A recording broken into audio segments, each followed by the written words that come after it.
We've done it. Me and the pug, here again, to say hello. Greetings and salutations, fellow humans. How you doing? You know what? I wasn't going to open with a song, but the second I hit the stream button, I was like, you know what? Fuck it. Let's play some music. Let's play some music. You know what I want to play? I've been playing this song a lot recently. We've been playing this song a lot recently, and I can't tell you why. Because I don't know myself. But let's actually get the lyrics up, because I didn't practice it today, so I don't have them fresh. And I usually can't do it without doing it. The guitar's even in tune. Look at that. Wow, what a blessed experience.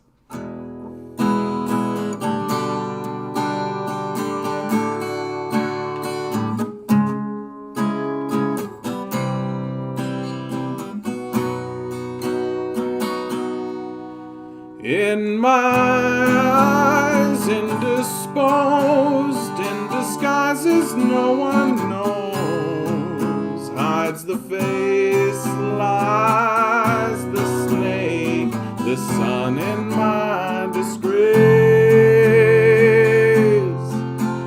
Boiling heat, summer stench, 'neath the black the sky looks dead. Call my name through the cream and I'll hear you scream again. Black hole sun, won't you come and wash away the rain? Black hole sun, won't you come, won't you come, won't you come?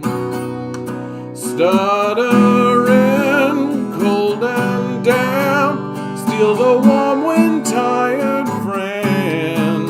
Times are gone for honest men, and sometimes far too long for snakes. In my shoes, a walk in sleep. In my youth, I pray to keep heaven sent hell away. No one sings like you anymore. Black hole sun, won't you come and wash away the rain? Black hole sun, won't you come, won't you come? Black hole sun, won't you come and wash away the rain? Black hole sun, won't you come, won't you come, won't you come? On here, let's do this one.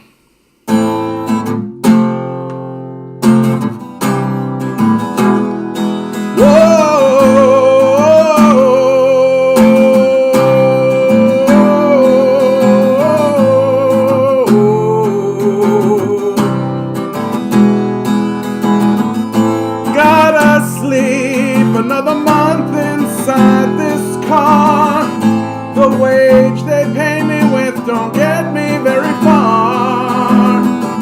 The chains that hold me break me down, but they don't scar. Can't even drink away my blues inside a bar. And this year sucks. This year sucks.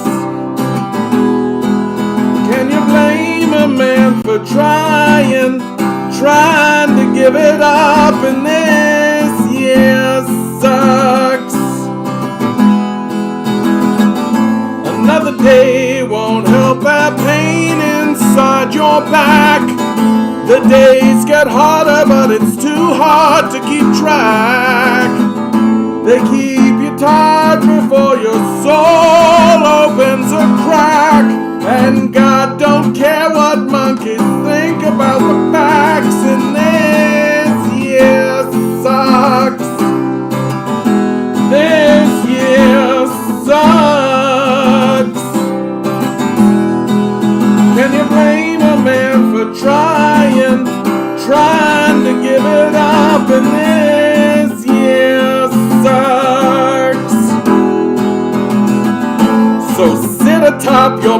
bones and bloody gold, and human sacrifice don't stop you being old.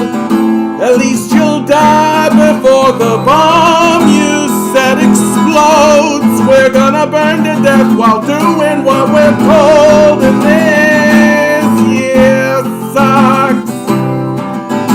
This year sucks. Can you blame a man for trying to give it up? And this year sucks. It burns down anyway. It burns down anyway. It burns down anyway. It burns down anyway.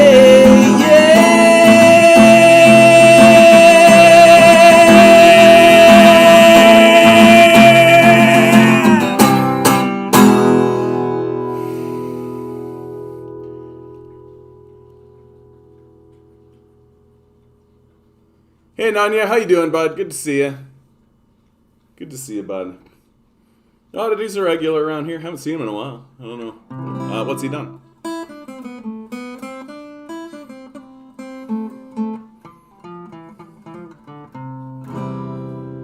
I think it's always a good idea to say nice things about people. Especially when we're standing in solidarity with them.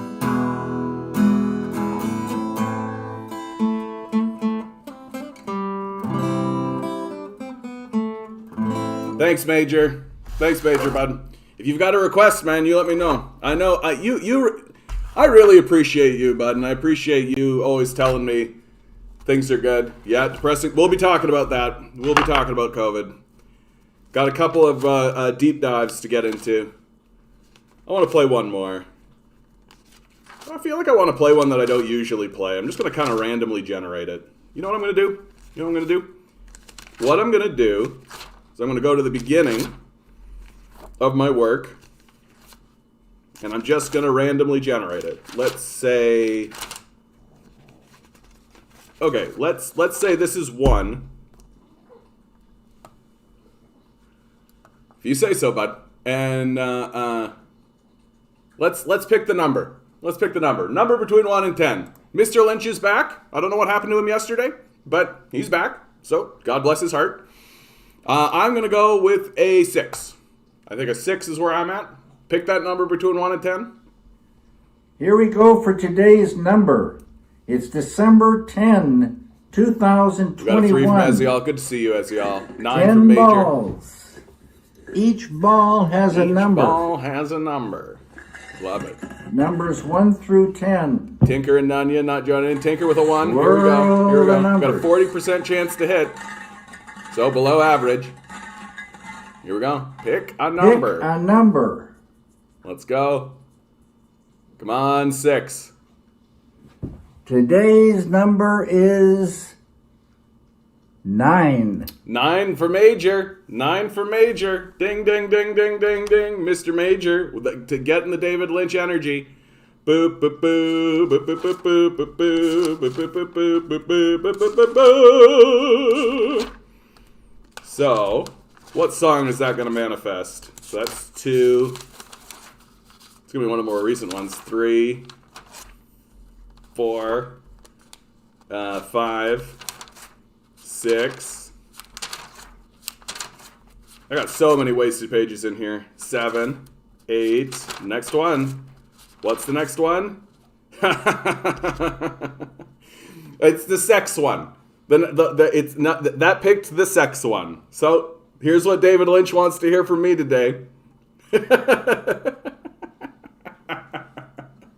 Perfect. Let's go. Ooh. I got a secret to tell to you. Nobody knows, I don't know what to do. I got a feeling deep down in my soul. Don't tell anyone, nobody should know, but I wanna be super slutty. I wanna be. Why can't I be super slutty? Stand up straight with those shoulders back. Hot in that heart, get ready for the attack. Softness is for pussies, empathy's a crime. Keep chasing the money, give God none of your time. And I wanna be super slutty. Yeah, I wanna be, why can't I be? Please let me be super slutty. Keep us tied, wear out our bones. Plunge the needle deep, don't leave us alone. Kings give up empires for one night of bliss. Why on God's green earth do we put up with this? And I wanna be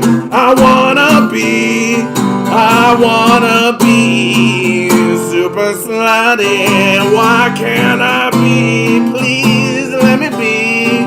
Just let me be super slutty.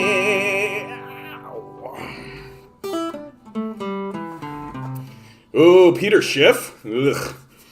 Okay, bud. Have fun with Peter Schiff.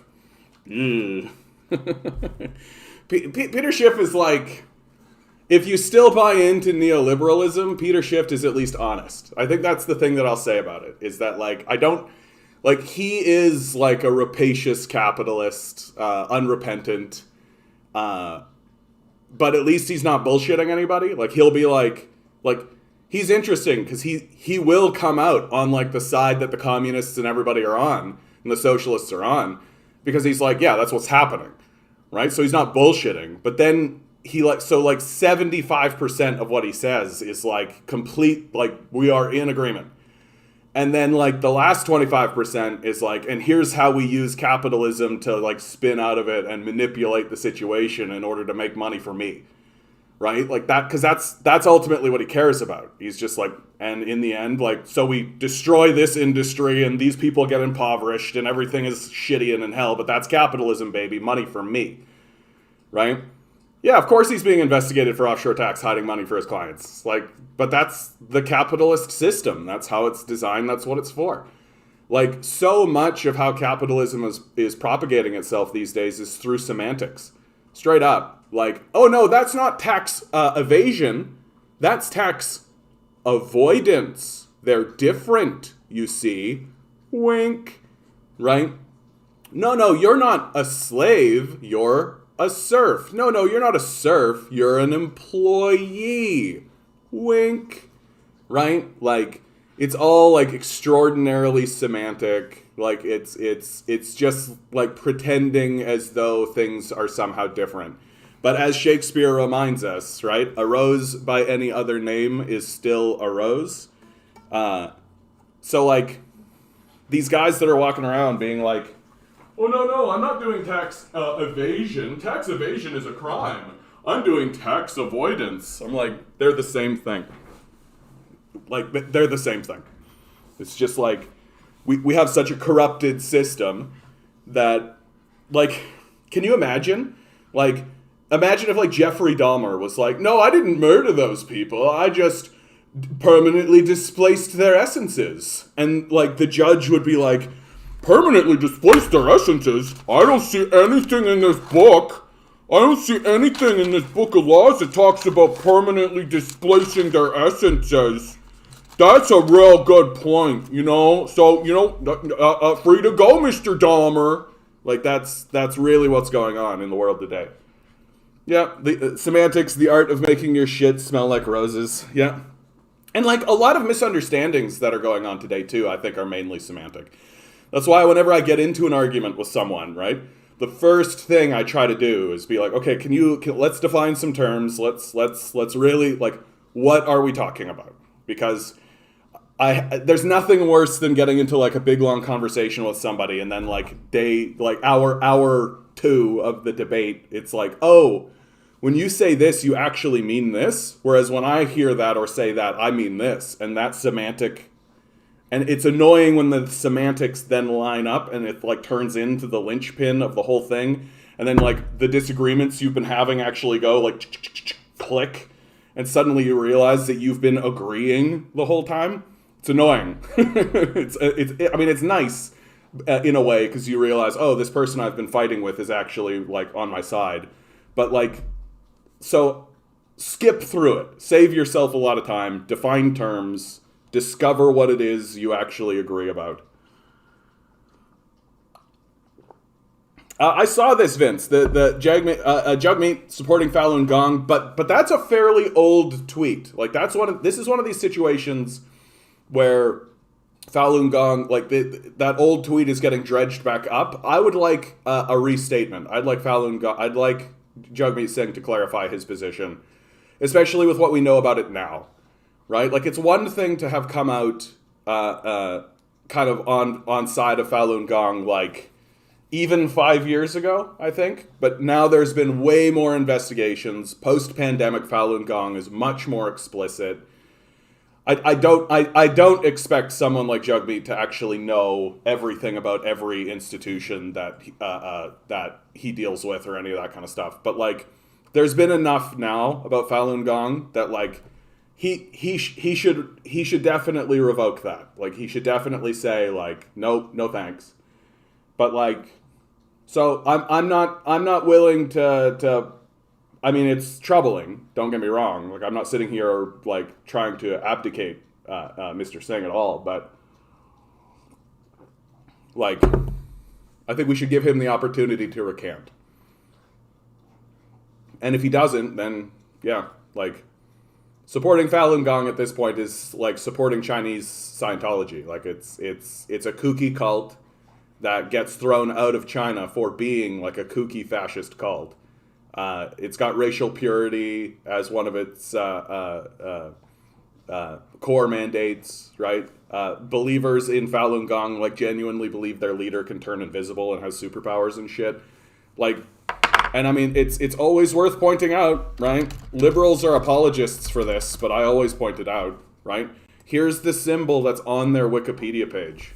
Like, I don't know what to tell you. The apologists for it will literally be like, oh, but this is actually the Tibetan symbol for peace, John. And I'm like, the thing was created in the 90s. It's a racial purity cult. Like, they know exactly what they're doing. They know exactly what they're doing. Like, stop fucking pretending. Like, you have to be really stupid to actually buy into this line. Like, if you're buying into that line, then all of the like Nazi whistleblowing shit and all of like the Nazi stuff, that the tactic of like having plausible deniability, like then you're just a sucker for all of it. Like literally Nazis can walk around being like, yeah, 88, ha ha ha ha ha ha, and you'll be like, yeah, the number 88 is a good number. You're like, fucking idiots. Like, that shit's done on purpose. Yeah, Kate, that's why I'm here. That's why I'm here. Trying to spread around some truth and some facts, and I'm just glad you're here, honestly. Day 10 of Maxwell trial was not as exciting as it could be. Prosecuting really botched this case. James Comey, ex-FBI director, daughter is a prosecutor. It's, yeah, like, they're doing their job, right? The prosecution is supposed to botch this case, right? Like, they're not televising it. They're not really letting big news in. They're not really allowing anybody to talk about it. They're not really, like, the news media isn't really sifting through it. We're not really getting the story. And in the end, it's just going to, like, be, like, a fluffy thing that they try to jam into the back corner of the room, right? Like Donald Trump's not going to get prosecuted over this, even though we literally have, like, a testimonial from someone being like, yes, I was 14 when I was sold to fucking Donald Trump. Like, it's, no, it's pretty straightforward that, like, they're trying to, they can't, like, outright cover it up. Like, they can't also murder Ghislaine Maxwell, right? Like, that's a bridge too far. And, like, So they're just going to do everything they can to keep it out of the public eye, because they know that this story is connected to extremely powerful people, right? Like, and the fact that everybody's focusing on Trump is interesting when, from my perspective, Bill Clinton is far more involved. Like, Bill Clinton was much more involved with Jeffrey Epstein. What's this case? The Ghislaine Maxwell case. Ghislaine Maxwell is, or was, if you prefer, the sort of right-hand woman for Jeffrey Epstein. Jeffrey Epstein was the fellow who was running a pedophile sex ring, basically a pedophile rape sex ring for wealthy billionaires and politicians. Right? The big like explosive part about this is that we actually have the flight manifests for the flights going into Jeffrey Epstein's pedophile sex island, right? And people are like, names like Bill Gates, who has done like a statement, like an official statement, been interviewed in a softball interview. Jeffrey Epstein himself, his story is fascinating because he was already prosecuted as a pedophile.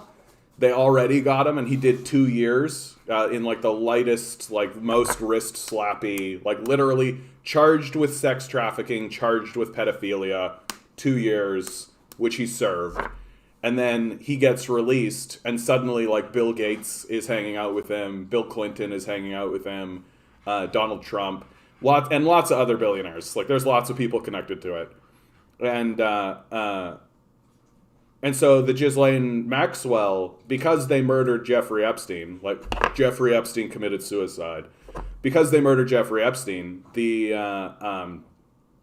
Ghislaine Maxwell is like the kind of central figure in it now.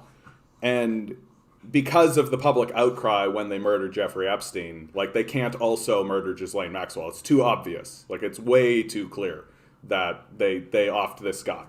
And so the fear amongst the powerful is that a lot of them are going to get outed. Like, Donald Trump has already been outed completely. Like, literally, there was a testimonial at this trial that outright explicitly stated a young lady saying, I was 14, Ghislaine Maxwell put me in front of Donald Trump. Like, I know it must not be easy to find that info, but like, where do I find it? You can just Google search this shit, dude. Like, all of the information that I just told you right there is like public knowledge.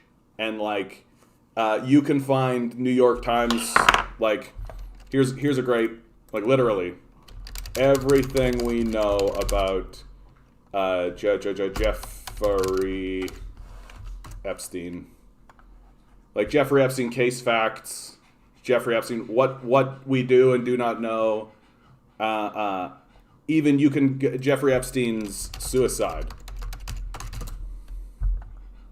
Right? Everything we know about Jeffrey Epstein's death from the New York Magazine, New York Times. Right? Like, this right out in the public. Like, it's just that they're not reporting it as a murder. They're reporting it as a suicide. And then you read the facts and you're just like, there is no fucking way that this was a suicide. Right? You literally have Jeffrey Epstein telling people that he wasn't interested in suicide, that he was completely clear of mind. You've got like a psychologist being like, yeah, I'm not actually worried about Jeffrey Epstein committing suicide.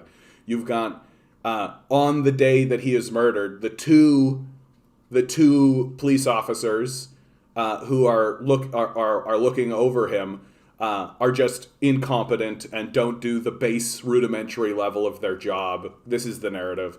The cameras are turned off for some reason, right?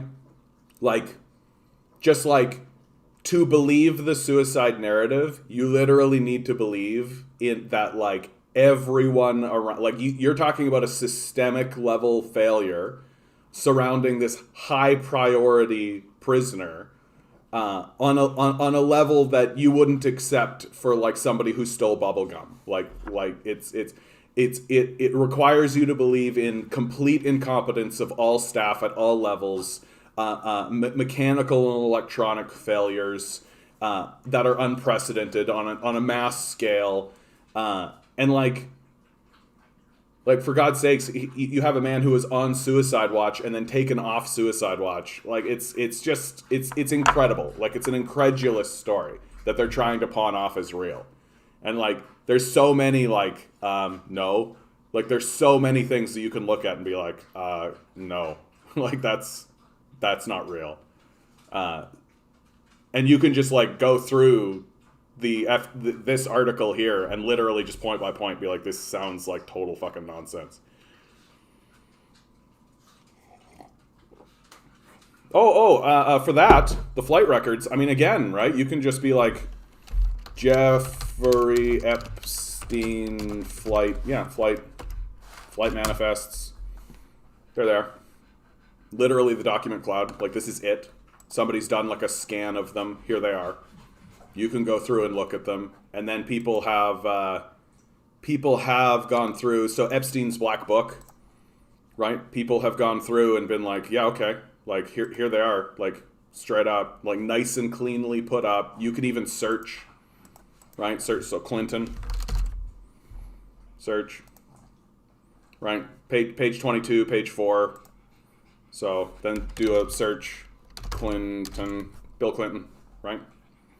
Like, this is all like in the public already, right? And then there are people who, like, the National Post, names of everyone who flew on Jeffrey Epstein's planes, right? Like, and oftentimes these articles are done to be exclusionary, right? Like, but, you know. So, like, the story is so audacious and so, like, right in your face that even, like, far-right places like the National Post have to report on it.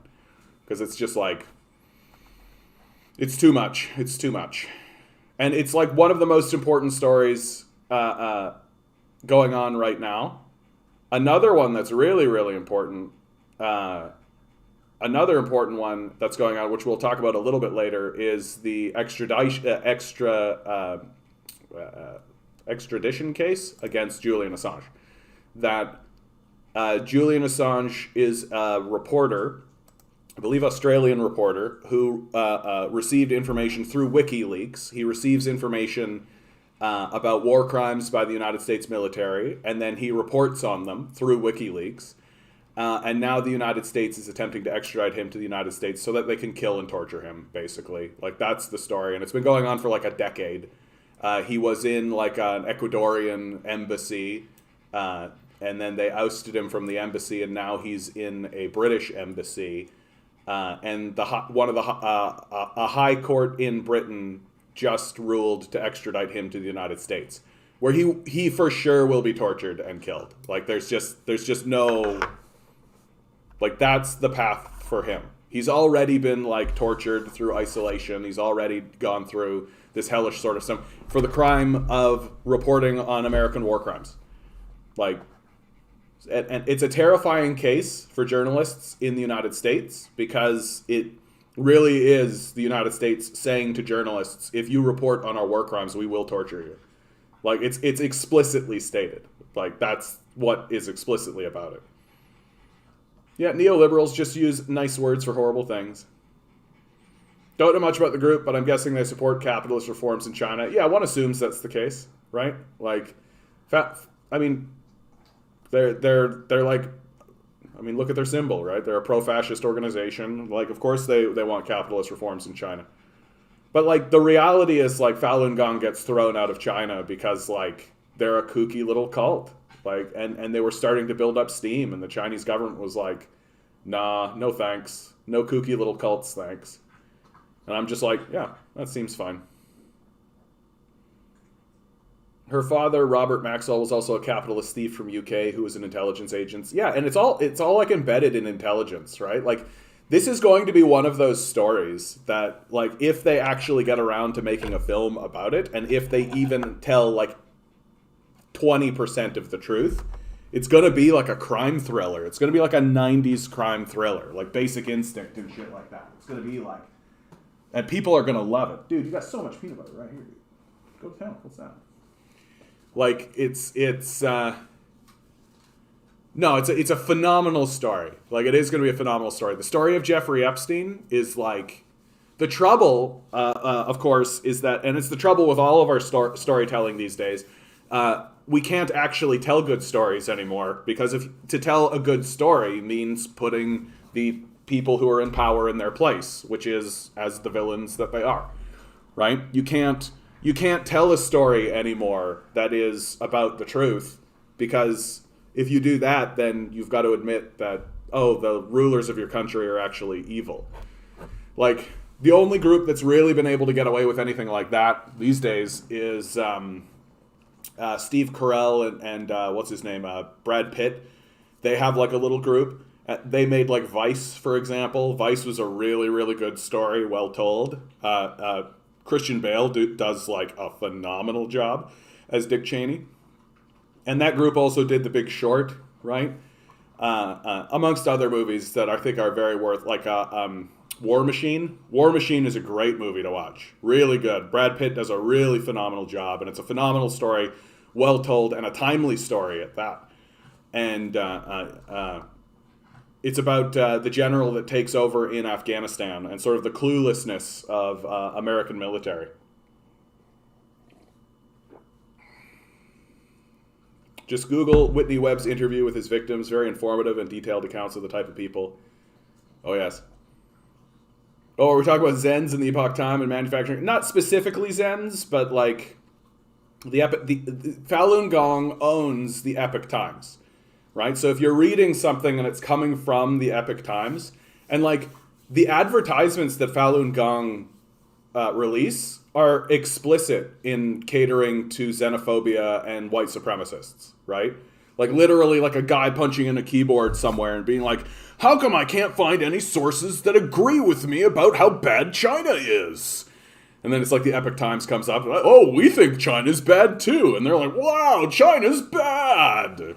And like,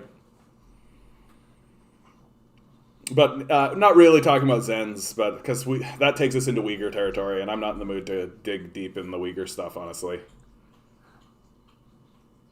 I'll just I'll say this out loud, and if there's something that happens in the chat, then I'll go down that. The Uyghur genocide is false. It doesn't exist. It's a non-narrative. It's total Western bullshit. Yeah. All right, let's move on. Let's move on to the news of the day. The Julian Assange. This is the interview that I've been reacting to the Assange verdict. Like, I mean, it's an incredible story. That is the only films that have been made are overt propaganda films in order to smear Assange with like either complete trivialities or outright lies. Very terrifying, very terrifying. If Assange is extradited to the United States and then the United States imprisons him and then tortures him, right? It's going to be an explicit statement to American journalists. This is what we will do to you if you... And not even American. Like, Julian Assange is not an American citizen. The idea that the United States is having him extradited to the United States to face crimes, Assange isn't a United States citizen, right? So it's like an explicit statement to the entire world. We will fuck your life up if you report on our war crimes, right? And it's not even like Assange went in and like found the files or anything. He like he's not even the whistleblower. He's just the publisher, right? So it's like the idea that America has free speech or has like a freedom of the press or any of that kind of stuff, like that's bullshit. That's complete and total bullshit. And the Assange case proves it. Like, America doesn't abide by laws. What are you talking about? So moving on. Cases here in Ontario, we are now at 1,400 cases. Yesterday it was 1,200. The day before it was 1,000. Not hard to see how this is going, right? Not difficult at all. The Ford administration treating it like it's normal, right? Just normalizing it. The death and the despair that's coming is going to be normalized. The most interesting thing I found is this series of charts, right? Here's the Ontario COVID data by vaccination status, right? This is as of December 10th, so fairly new. In fact, this is today's data. So you can see here, the reason why I bring this up, right, is because there's a lot of hysteria surrounding like vaccine versus non-vaccine, and that The vaccinated people are like, you're evil and we need to shit on you. And the vaccinated people are my freedom and I have skepticism. I have things to say, right? And all that kind of stuff. And these two groups are basically blowing up on one another, right? And yeah, the Americans are everything they claim their enemies are. Well, that's a classic fascist tactic, right? Goebbels outright says it. Accuse other people for that which you are guilty of. Yeah, and Omicron is infectious, but not deadly. It's as deadly as COVID. So the initial fears about its deadliness have planed out for sure, but it's more infectious, so it can spread faster. So let's take a look at this data, because I think this data is really important, right? So the blue line you can see here are unvaccinated confirmed cases, right? So very clear, if you're unvaccinated, straight up. But partially vaccinated, right? Those are the pink, right? That line is going up too at not as dramatic a pace, but fairly, like they're going up. And then fully vaccinated confirmed cases, that's the yellow line. Even that is going up. So it's showing that the vaccine effectiveness, it is not as good as it once was. That's illustrated by the purple line here. That the vaccine effectiveness used to be at around 85%, and now it looks like the vaccine effectiveness is 70% and dropping, right? So the trend is downward for vaccine effectiveness. Now, so we move on to the next slide. You can see here, right? Daily new confirmed cases non-vaccinated. There's the blue line. Daily new confirmed cases fully vaccinated. There's the line, right? So in terms of contracting the virus, it appears that there is no difference.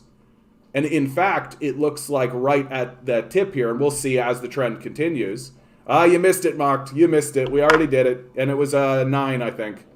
Yeah, good effort though, Mark. Good effort. So it appears as though there is not much of a difference between those who are vaccinated and those who are not vaccinated in terms of contraction. Where the difference really lies, right, is in terms of hospitalization. If you are non-vaccinated, right, we all knew this, right? This is the big difference, right? So if you are fully vaccinated, right, fully vaccinated hospitalizations, not any movement here while the unvaccinated were the ones, and then that's dipped, and now it's on the excuse me, on the way up. Partially vaccinated kind of plateaued, and now are up and then down, and so erratic. The fully vaccinated,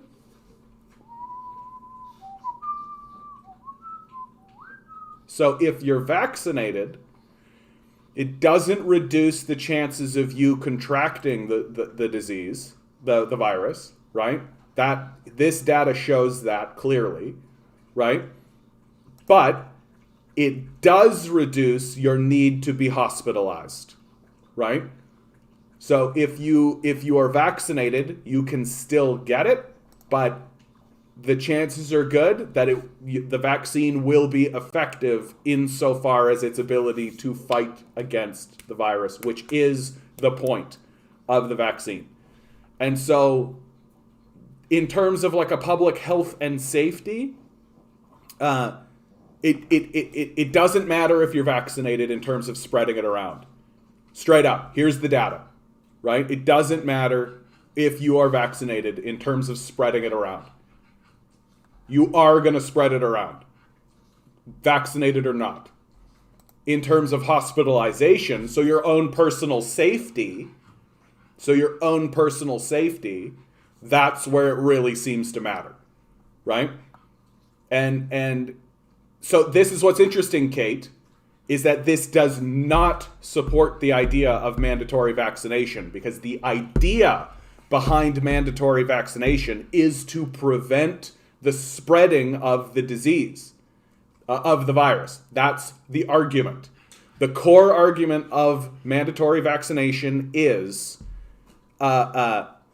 this will prevent the spreading of the virus, And so we should have it done mandatorily so that everybody will be safe and the virus won't be spread around. But the virus is being spread around with or without the vaccine. Right? The virus is being spread around with or without the vaccine. The vaccine is not preventing transmission. Period. Here's your evidence right here. And what it is preventing, though, and I could see a shift in the argument. Exactly. What about hospitalizations? Exactly where I was going, Tinker.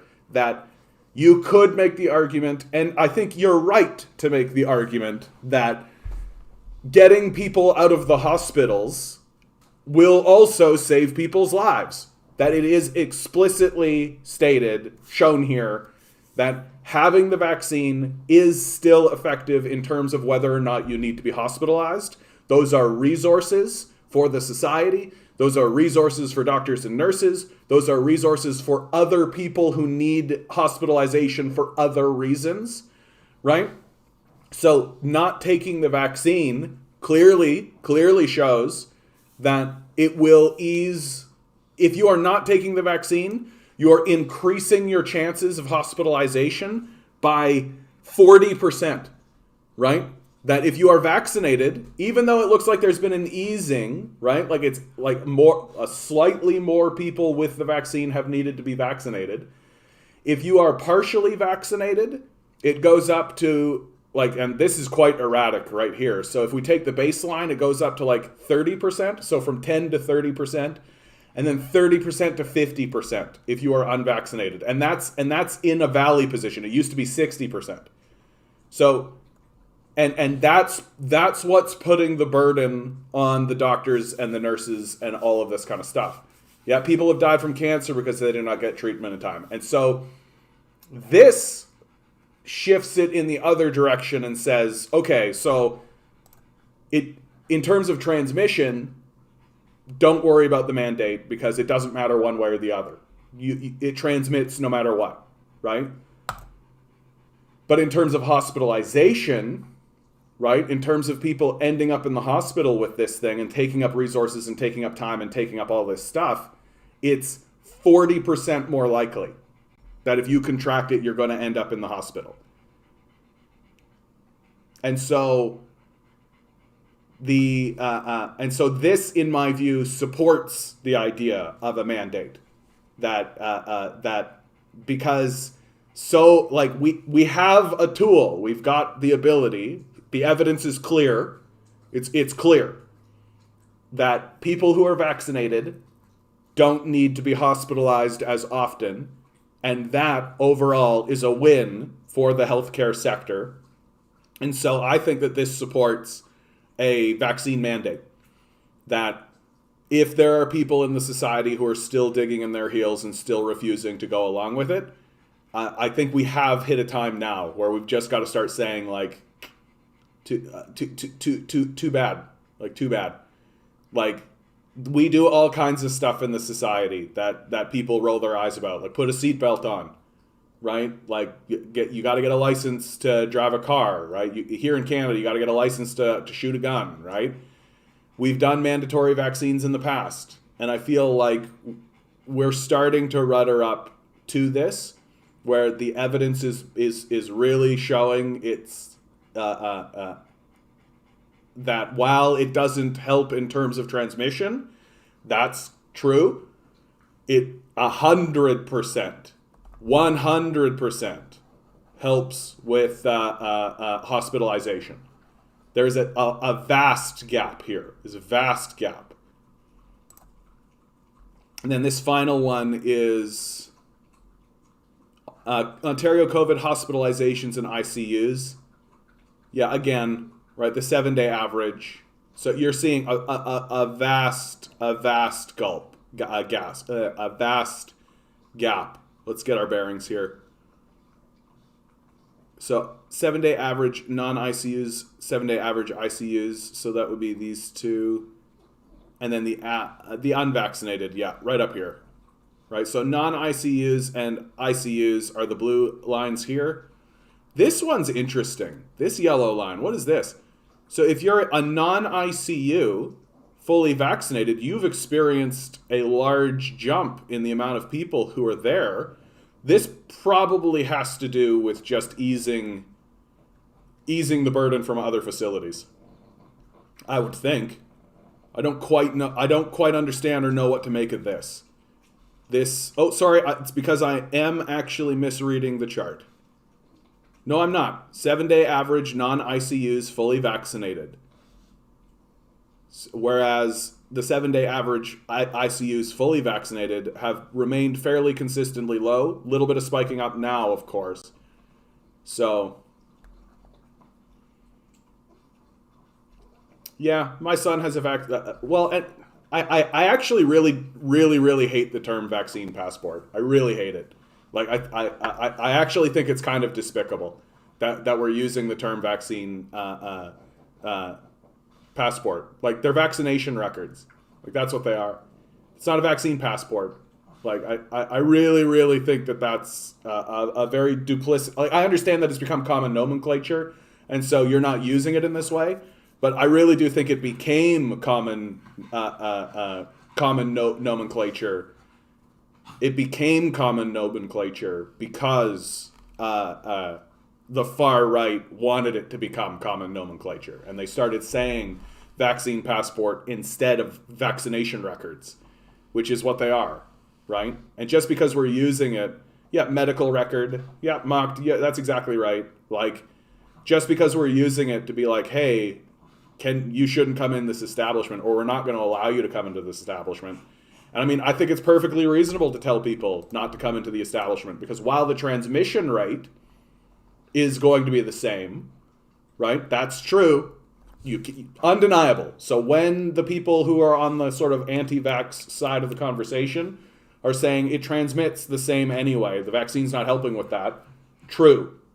However, your chance of needing to be hospitalized and therefore dying of this thing, I think it's reasonable to say that we don't want to be culpable in that. We don't want to be part of that.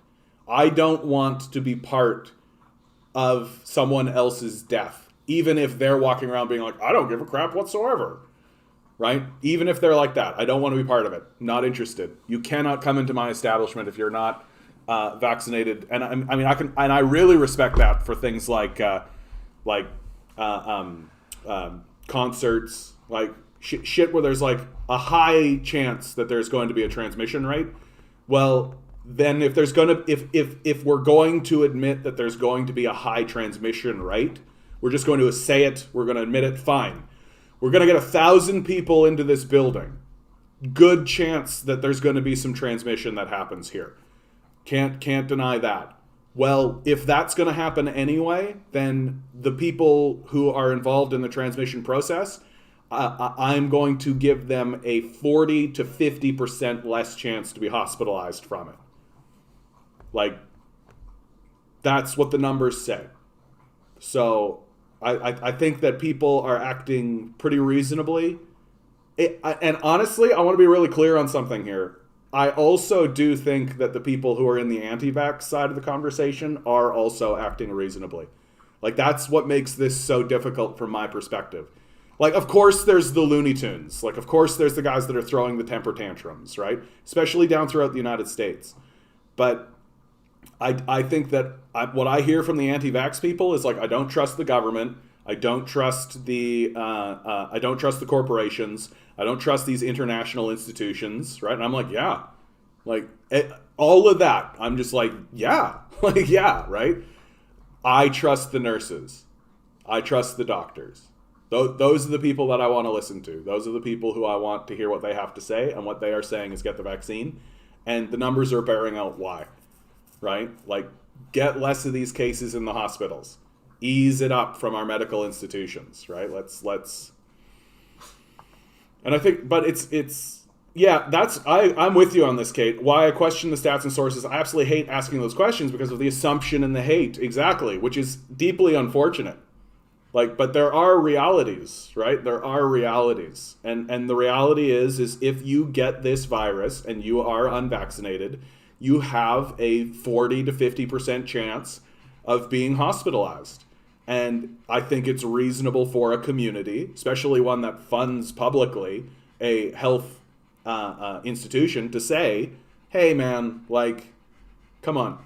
Like, come on. We've got an easy solution here. There's something easy. Like, yes, all the corporate bullshit. Yes, the politicians. Yes, like, we can capitulate to all of that, right? With all these anti-vaxxer stuff, I will capitulate to all of it, right? And in fact, I'll join them when it comes to investigation, learning more. Like, are they putting 5G nanobots in our blood? Like that, like, fine, let's go. Let's go. Like, let's go, Brandon, man. Let's go, right? I'm in. I'm for sure. But in the meantime, we have to operate with the information we have available to us and listen to the true experts. And the true experts are the doctors and the nurses, right? And the true experts are saying, get the vaccine. And the information we have at this moment are that the vaccines are safe. So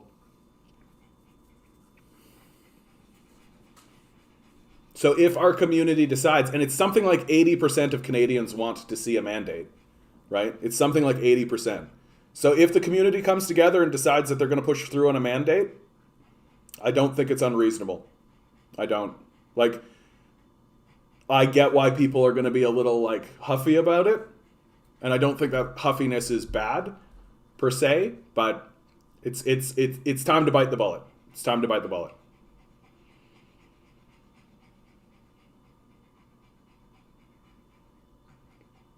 Yeah, lots of this COVID talk. Well, and my hope is that we can come through this as a community and really, like,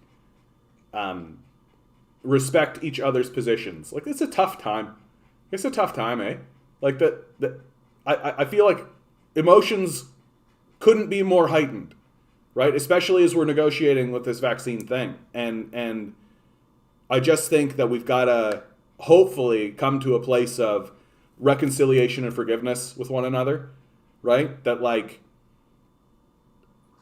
this is why I never wanted to take, like, a hard position on this, because it's so difficult and it's so, like, shifting and changing all the time, and, like, lots of uncertainty surrounding so many of these issues.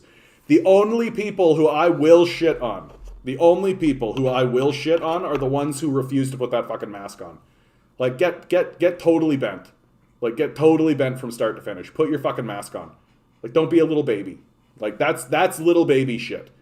Like, a vaccine is different. Like, it's getting an injection, right? That's, like, people are saying it's making you sick, which it is, right? Because that's part of the process. Like, I understand why you would be skeptical of, like, oh, big massive corporations and politicians are saying let's go along and all this kind of stuff. But fuck you. Piece of cloth, put it over your face, shut the fuck up. Like, shut the fuck up. Stop being a little baby. Don't cry about that. Like, don't cry about that. Yeah, nurses and doctors just quitting because they spent 24 months watching people die. Yeah, people are getting burnt out, dude. And it's and we're even getting stories of come on, may take a couple of years for COVID-19 to reach low endemic rates in Ontario. So, like, we've got doctors saying, like, if the goal is to go towards an endemic, which at this stage in the game it has to be because we've completely bungled it, right? We're not like places like China, which have low rates, like which have already, like, really, really staunched it out. Like, we're going to be, like, this is going to become our new flu, right? Like, this is going to be the new thing. That we're going to be living with the flu, right? Or COVID, what we'll call it COVID probably. And it'll just be like that. It'll just be like, oh yeah, COVID, oh, it's COVID season, right? It'll just be like that. But it's going to take a couple of years for it to reach that point. And so we're going to be living in this kind of state of, like, masks and separation and all that kind of stuff for a couple more years.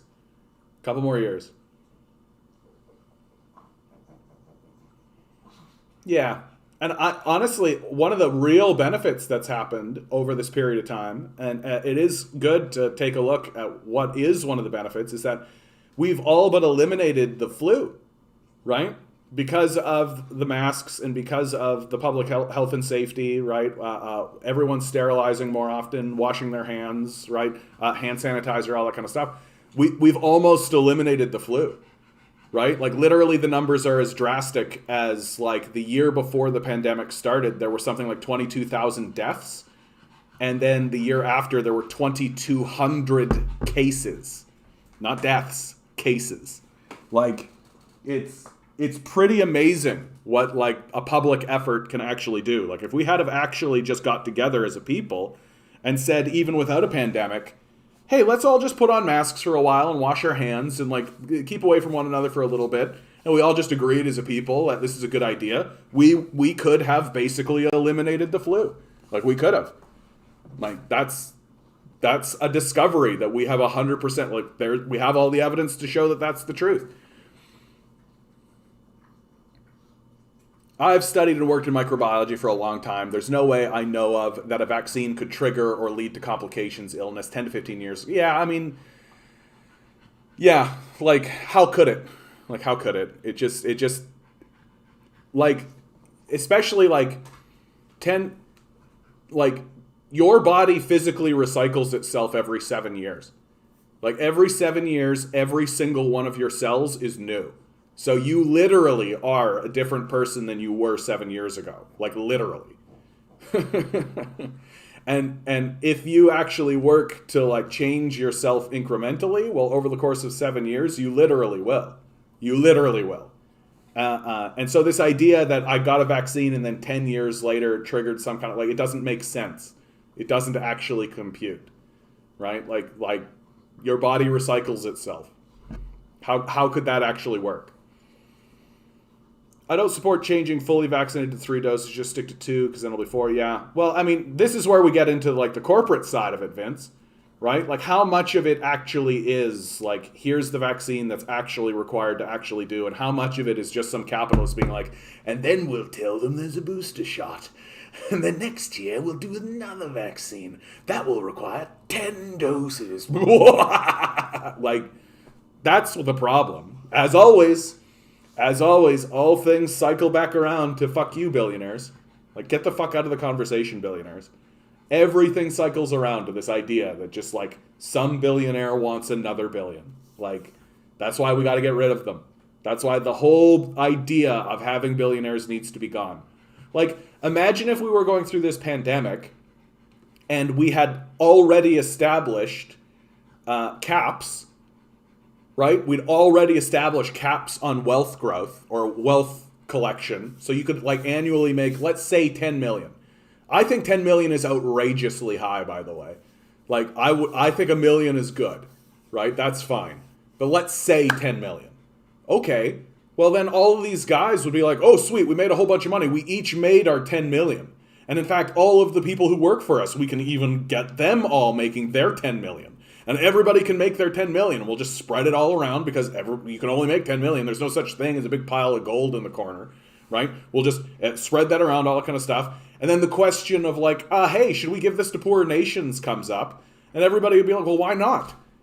Like, we can't make any more money. Like, we've already capped it. It's already, we've already reached it. Like, so I just like, the incentives are so perverse when you allow like a person to just pile wealth in a corner. Fuck that shit. Fuck that shit. My 4-year-old daughter was just given 5 vaccines at once and due again in a few days. Yeah. You had one more question here about one remaining quick in the back of my head are the scientists, nurses that disagree with the short-term testing of the COVID vaccine. Yeah, that's another point, right? Like, the vaccine really just rolled out. It was very quick. And there was like a short, again, like I think that's a good reason to be skeptical. And not unfair to say, like, but the numbers are kind of bearing out, right? The vaccine works in terms of hospitalization, right? It definitely is helping. It's a public health and safety measure. And there really are not that many cases of people having like truly negative effects. Like, oh, my arm hurts for 2 days isn't a negative effect. It's like that's expected, right? Oh, I got a little sleepy and tired a couple of days. Like, yeah, like that's not an effect, right? Like that's just how it is. And but like sometimes you talk to people and they're sort of expecting this to, like, it's going to make me, I'm going to grow a third arm. I'm going to get a third arm out of my chest. You know, like, probably not, bud. Probably not. And, like, every time there's a new medicine or a new thing that rolls out, there is a certain percentage of the population that reacts negatively to it. That's true of penicillin, even. Like, you think about penicillin, and penicillin is, like, normal and ubiquitous. Like, you can literally buy penicillin. Like, it's so easy to get a hold of penicillin. But when they rolled out penicillin, there were people who were, like, allergic to it. There were people who had negative effects to it. So it's just how it is.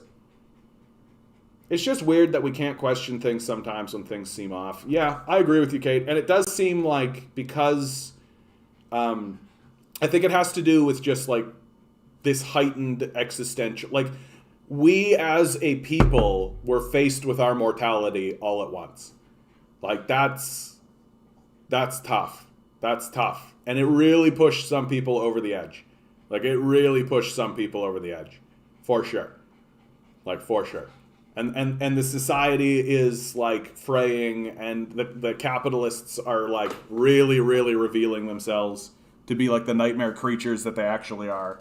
It's becoming harder and harder to defend the system. So, like, people are in a hysteria, man. So it's tough.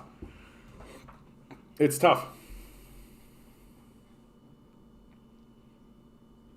That's why I am yet to have, like, a true anti-vaxxer come in, right? Like, I'm yet to have somebody who come in here and be like, the vaccine is 5G robots, nanobots in my blood, right? Like, I'm yet to have that. But when that happens, or should that happen, I hope that we as a community are kind about it, are trying to state the case as we see it, using the evidence and facts we have in front of us. Because I think that I think that's what we've got to do, right? Especially if we want to create solidarity and move forward as a people. See, and that's the thing, is the reason why there's uncertainty about whether we should have boosters is because there's a financial motive to push more, so we can't know if it's greed or health. Yep, that's exactly, Loaf. That's exactly right. Good thing you're not in Australia. You'd be in a COVID camp for 3 weeks if you ask questions. Yeah, that's a bit odd, eh? Like, I don't support, like, rounding people up and, like, isolating them and shit. Like, that seems a bit, like, that seems a bit weird. Seems a bit aggressive and unnecessary, frankly. But we'll see. Will I change my tune if the virus rolls through and it's twice as deadly? Right? Like, we dodged a bullet with Omicron, I think. Like, Omicron is more transmissible, but just as deadly. Like, that dodges a bullet. But, like, the next one that comes through, right? It's like, this is the thing that's annoying about this, is that this is going to keep happening because we're not doing what we need to do, right? We're not dealing with this the way that we need to deal with it. We're once again, we're saying, like, public health and safety, absolutely. Like, people need to be safe from diseases that are going around, all that kind of stuff, for sure. But money. Human life. But money. Don't forget about that money, you guys. So once again, and that's explicitly stated. People like Doug Ford will argue that, right? So no wonder there's so much, like, disorganization and despair. Oh yeah, penicillin has a long history of safety for sure.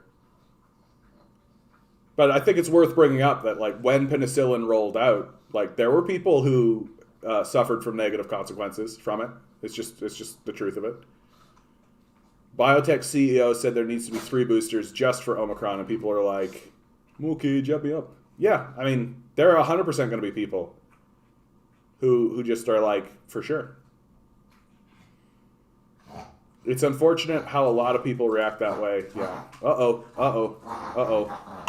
Gotta go help my pug. Gotta go. Do I have a video? All right, guys, sorry. It's going to be a chair stream for a second. Got to help my dog. Okay, buddy. Okay, come on. You want a little bit of cheese? Help you swallow? Get through it? I know. Isn't it dumb? Isn't that dumb how we designed your face? Isn't that stupid? Here, let's see if we can get you in the shot. You want to sit?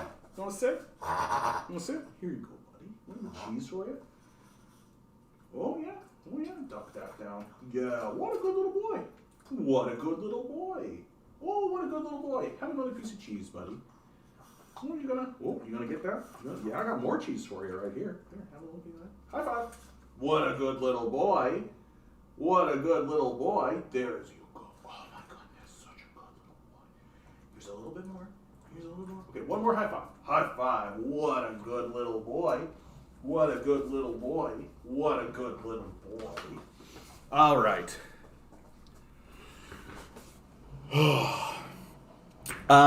So pugs, all of these short-nosed dogs they have their hard palate, because of the way the nose is actually further back in their throat, right?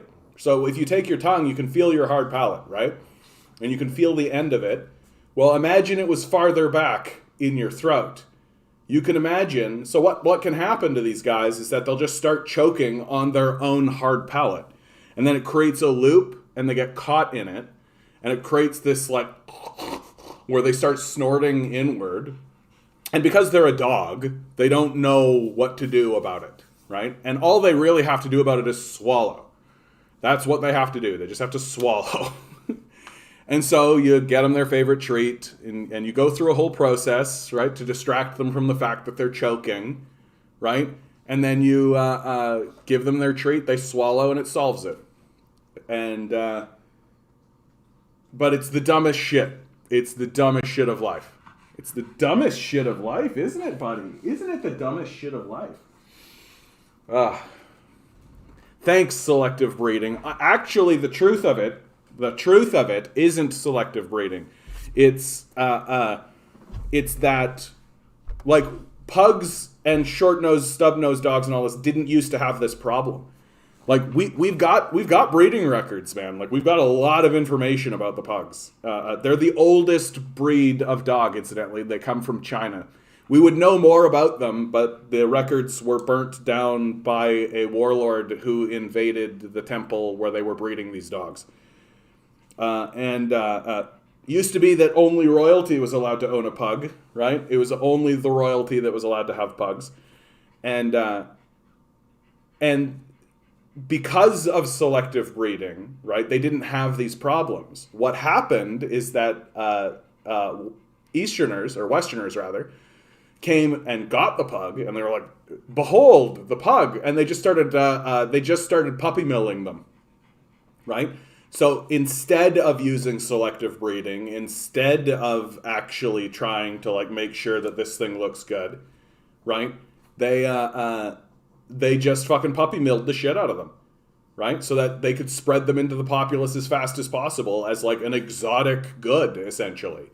And, like, so once again, the problem isn't planning and selective breeding. The problem is this chaos theory that just, like, yeah, just throw them together, get them out there, which is why selective breeding is getting, which is why this puppy milling process is getting banned as a practice. And so, like, yeah, the puppy milling of dogs, of all dogs, honestly, is total bullshit. Total bullshit. Good Lord, I just got free beer from the LCBO for chasing down a shoplifter and making him drop 6 4-ounce. Poor bastard had no idea someone would chase him. Free beer for doing the dirty work of the capitalist state. Pugs have a cool history. No, yeah, pugs are great. I love looking up their shit. Were they inbreeding? I mean, anytime you want to get a purebred dog, there's some inbreeding. Like, that does happen.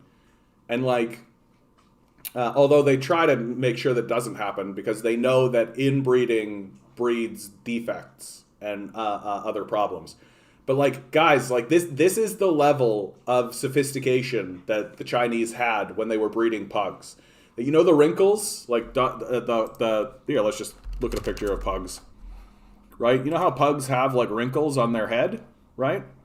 So these wrinkles, the Chinese breeders would actually breed shapes and symbols into the forehead.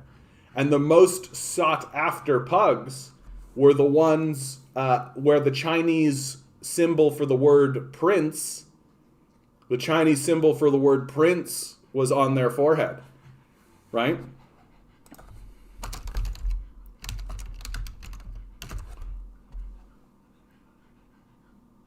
So there's like what called the prince mark, right? The Chinese symbol for the word prince. There it is. Right? That the wrinkles in the forehead actually make symbols, and that they would use these symbols. Or I've seen diamond-headed pugs.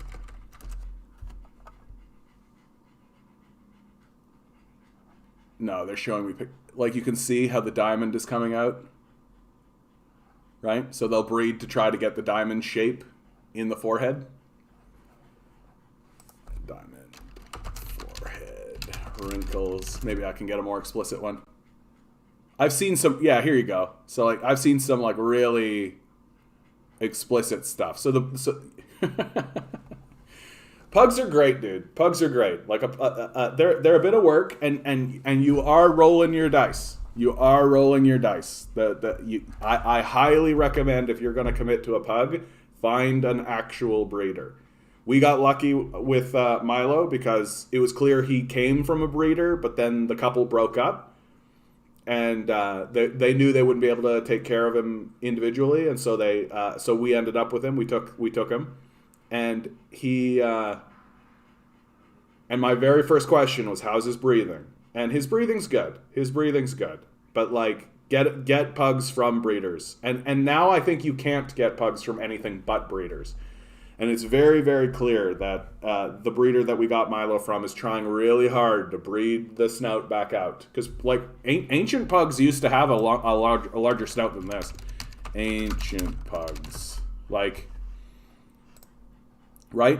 Like that's more of the snout is more out there, right? Like this idea that like the pug's snout is like completely jammed into his face is like a fairly new Western phenomenon that explicitly comes from our negligence. And the word is negligence. So anyway, that's pugs. That's pugs. Oh, Milo. Angling for more peanut butter, are you, buddy? Let's, what about the breeders that kept trying to push their nose? No, it's not that they tried. It's just that they didn't care, right? It's just that they didn't care. And so it just happened. Like, that's really what it was. It wasn't that they were, like, actively trying to get the pug's snout to be more snouted. It just happened that way. Because they're just shitting them out. They're just shitting them out. They don't care. Like, they don't care.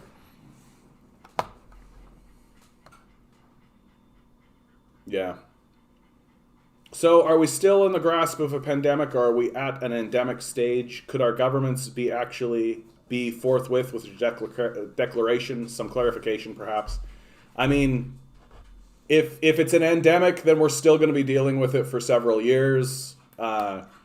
I don't know, seems to be the same thing. Like, it seems to be a pandemic. Honestly, it really does seem like it's just a semantic distinction at this point. Like, literally, like, if it's a pandemic, it's like a crisis we should be concerned about and have, like, a big thing and do safe.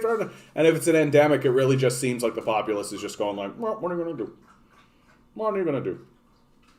So, it looks to me like most people are like, I want to get back to normal again. Let's get back to normal. And so they're just going to declare it an endemic and move on with their lives. And yes, people will die, but that is a sacrifice I'm willing to make. I know, right? Albright shape? Madness. Yeah. All that crazy shit, dude. All right, let's move on from COVID. NDP MPs push Ottawa for action on housing crisis. Right? Like, we've got a situation here where we've got Chrystia Freeland pretending in front of everybody that, the Canadian economy is strong. Yeah, the Canadian economy is super strong. And the reason why the liberals are coming out and bullshitting everybody with this, like, oh yeah, strong economy and all this kind of stuff, is because they know that that's what the billionaire class wants. That really so much of politics these days is just about jerking off this small group of investors who seem to matter to us. When, like, fuck these guys. Like, I can't believe we are doing anything to try to attract these, like, rapacious, ghoulish, vampiric sociopaths. And some of the most outrageous things of Freeland. Yeah, it's really important for Canadians not to be misled by a false narrative. That false narrative being your own lived experience.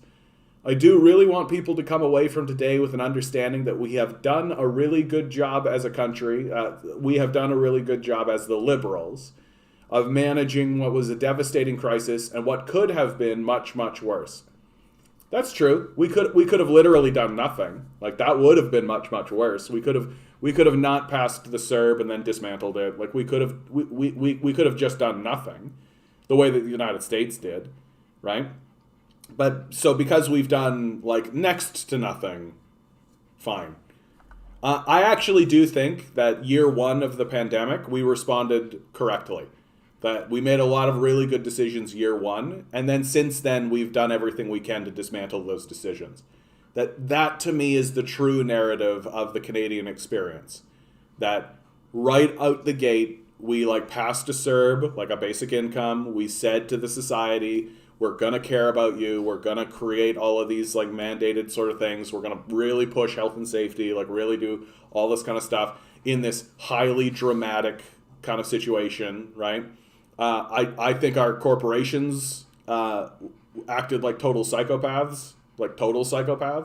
I remember when I was working for one of these corporate jobs, they literally, like, all they did was they sent out, like, a one-pager saying, like, well, things are, there's a health and safety issue going on now. Good luck, essentially. Like, just like, good luck. And we literally walked out. Like, we literally walked out. And it wasn't hard to organize a walkout. Like, we walked out. And once we walked out, then the provincial government declared a lockdown. But the walkout happened first. And then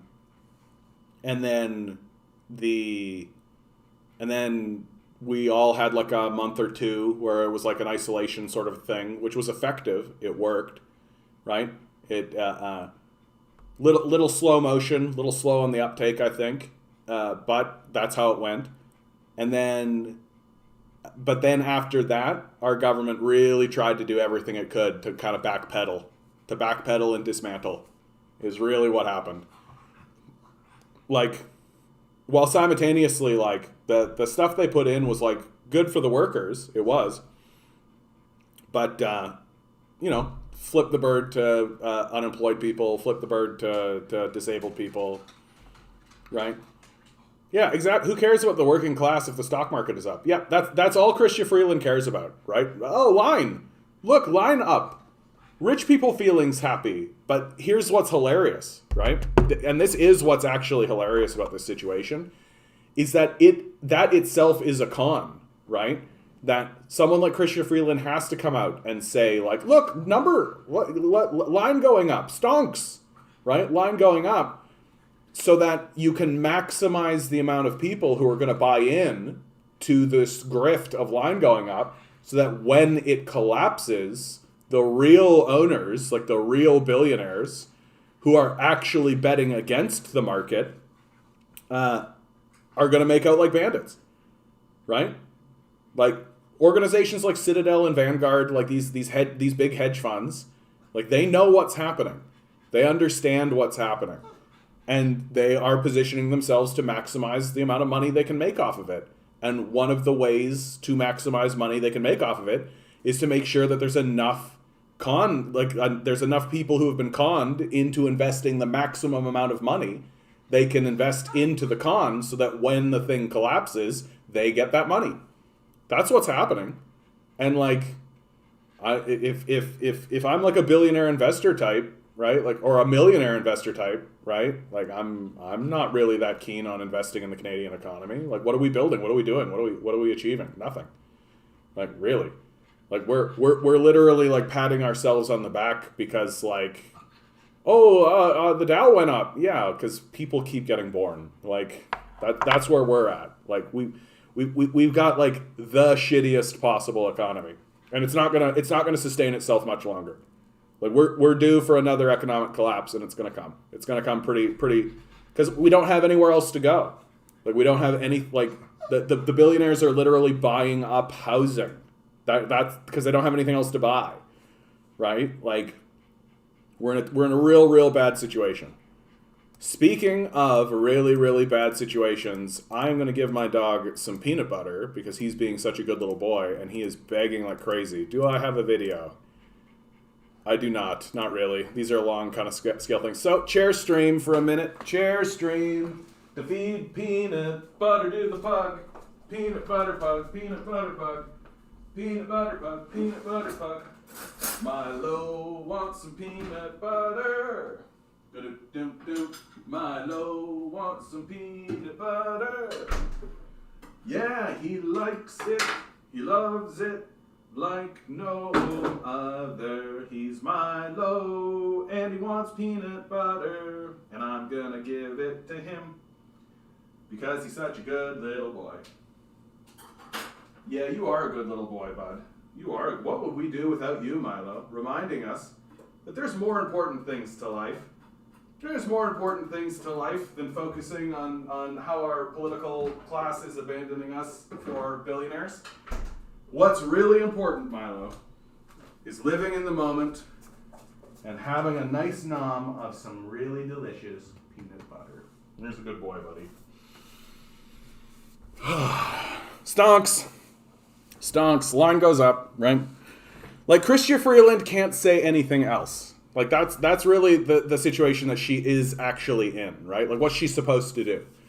Is she supposed to come out and actually be like, yeah, economy's in the shitter, right? Well, she can't. Because if she did that, then all of these billionaires are going to pull their money out, right? Like, so she can't, like, actually be honest about what's actually happening to the working class because she doesn't actually work for the working class. Look up The Selfish Ledger.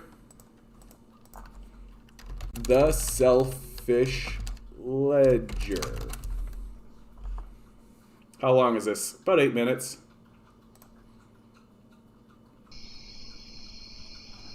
Hopefully this doesn't shut down my shit.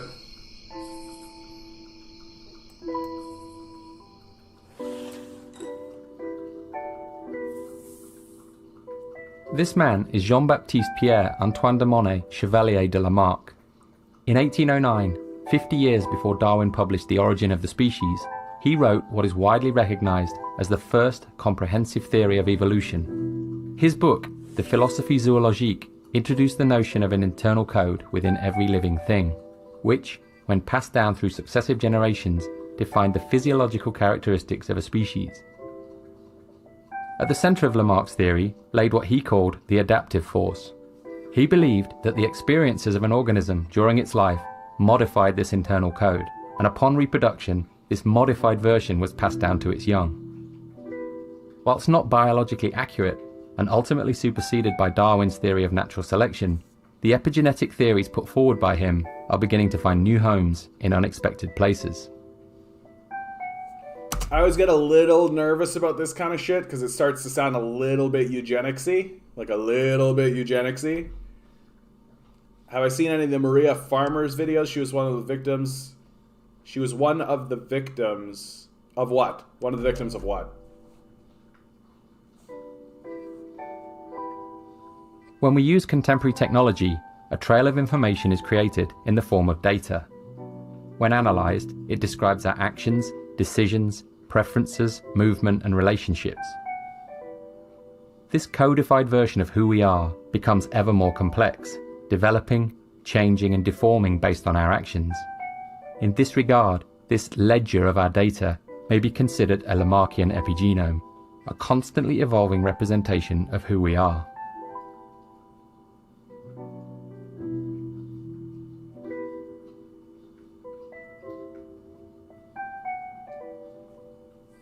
This is Bill Hamilton, one of the most significant evolutionary theorists of the 20th century. His work studying the social structures of ants, bees, and wasps had a profound effect on our understanding of the role of genes in social behaviors such as altruism. He believed, and went on to prove, that the driving force behind evolution was not the individual, but the gene. He stated that the ultimate criterion which determines whether a gene will spread is not whether the behavior is to the benefit of the behavior, but whether it is to the benefit of the gene.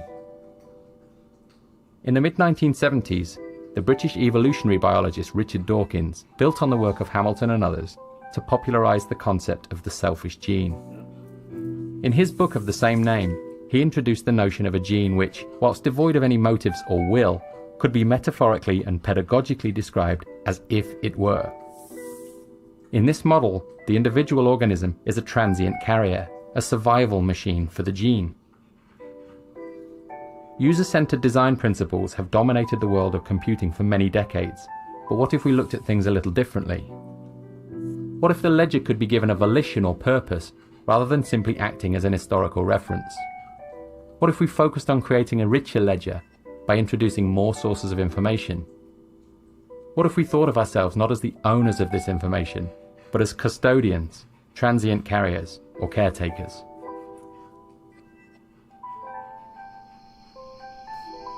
Yeah, I'll talk about this in a second, propaganda. We did talk about Epstein stuff.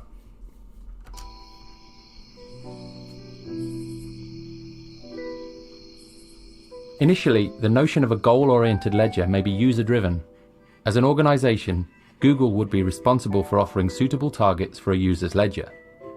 Whilst the notion of a global good is problematic, topics would likely focus on health or environmental impact to reflect Google's values as an organization. Once the user selects a volition for their ledger, every interaction may be compared to a series of parallel options. If one of these options allows the ledger to move closer to its goal, it will be offered up to the user. Over time, by selecting these options, the user's behavior may be modified and the ledger moves closer to its target.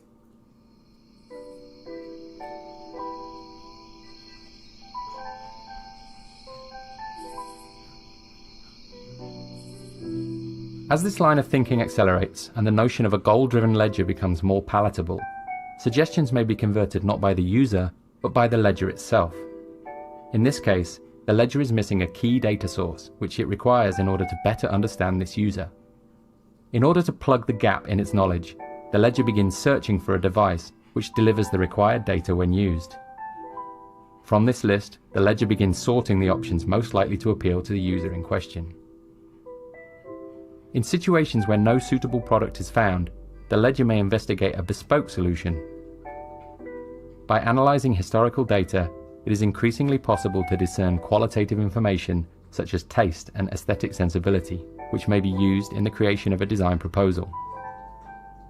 With the advent of technologies such as CNC milling and the emergent possibilities of 3D printing, a custom object may be created to trigger this user's interest. So we're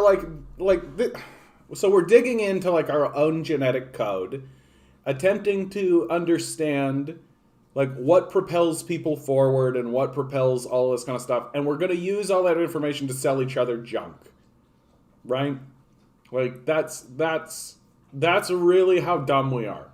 Like we're so fucking stupid that we like literally are like decoding the human experience and finding out our genes and how does evolution work so that we can like sell each other like what, like specialized toothpaste, you know, like this brand of soda is more akin to what this user want. Like fuck off with all of it.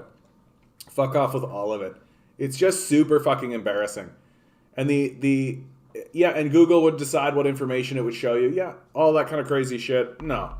Like, and the idea that you're going to allow this kind of power to be in the hands of psychopaths, right? Who are only using it to sell you shit. Get completely fucked. Like, get completely fucked. It's no, it's like the worst possible. It's a form of eugenics. Like, basically pre-predictive programming to make people docile. Yeah, right. That's what you're trying to do. You're trying to create systems to just make people flabby and shitty, right? Just trying to make people like, just keep them as babies. Keep them as babies, right? Like we're seeing that already in our society, right? Like everything we're presented with is childish and pedantic and derivative, right? It's very rare to have anything released into the public that is like actually interesting or actually like challenging or actually difficult, right? And I put this across the board. Like, our media is basically for children. It's basically childish garbage.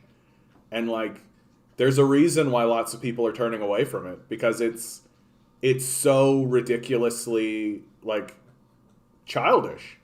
And this kind of thing is just, it's designed to keep people as children. Right?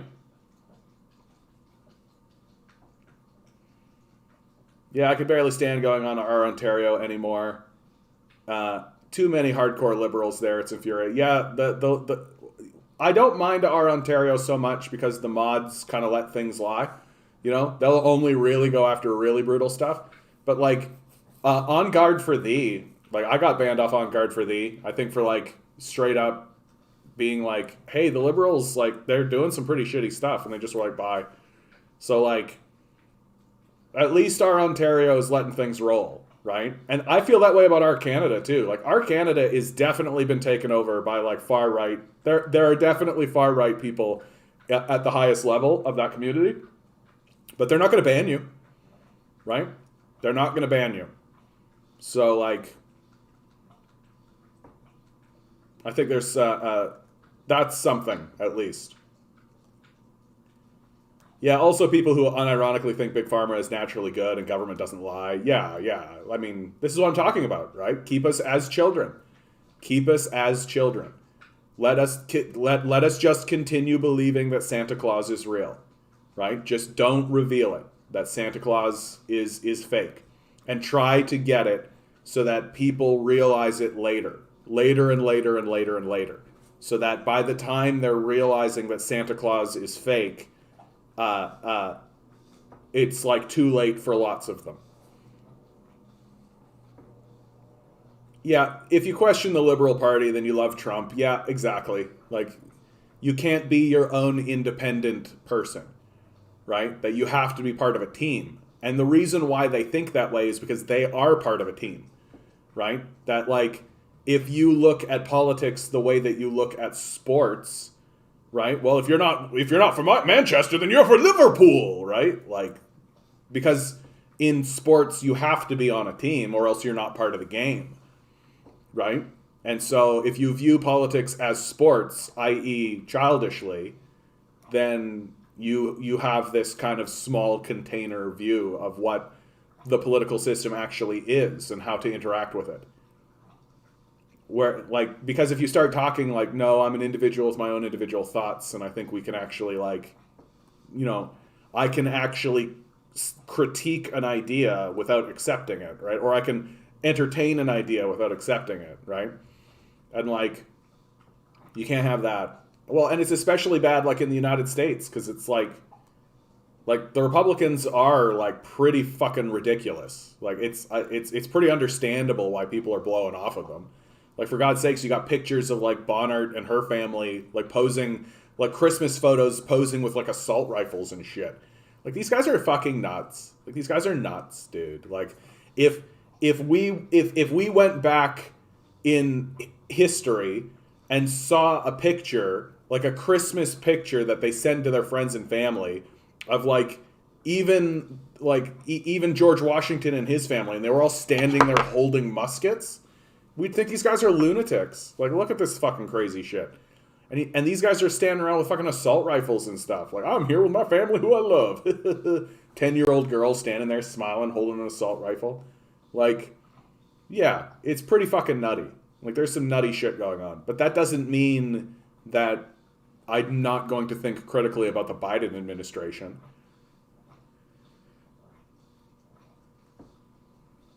Yeah.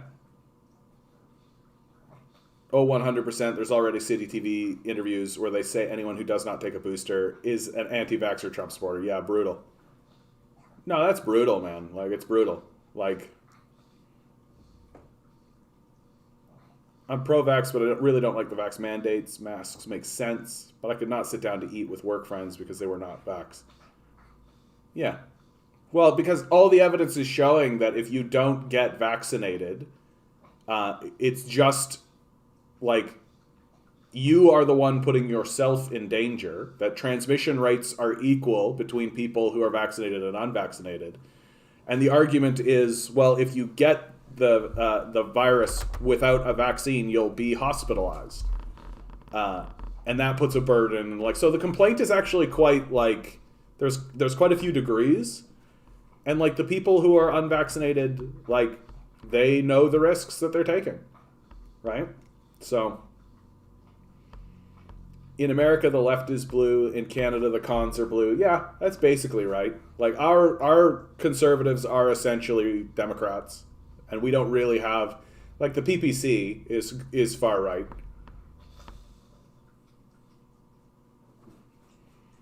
Yeah, this pandemic wasn't even the big one. Yeah. Well, because we're fucking around with it, right? We're just dicking around. Like, every time there's a transmission, it gives the virus the opportunity to mutate, right? And it is just a matter of time because we're not allowing poor countries to have the vaccine.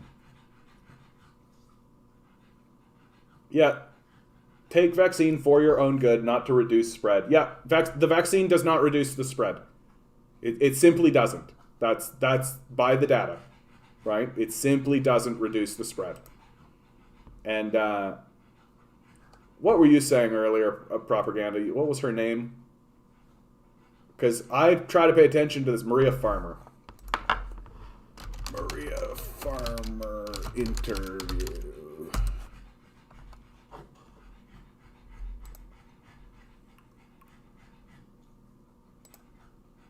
Oh yeah, I remember her. I didn't realize that she was like so To my important. knowledge, the first person to ever complain to law enforcement about Jeffrey Epstein was Maria Farmer.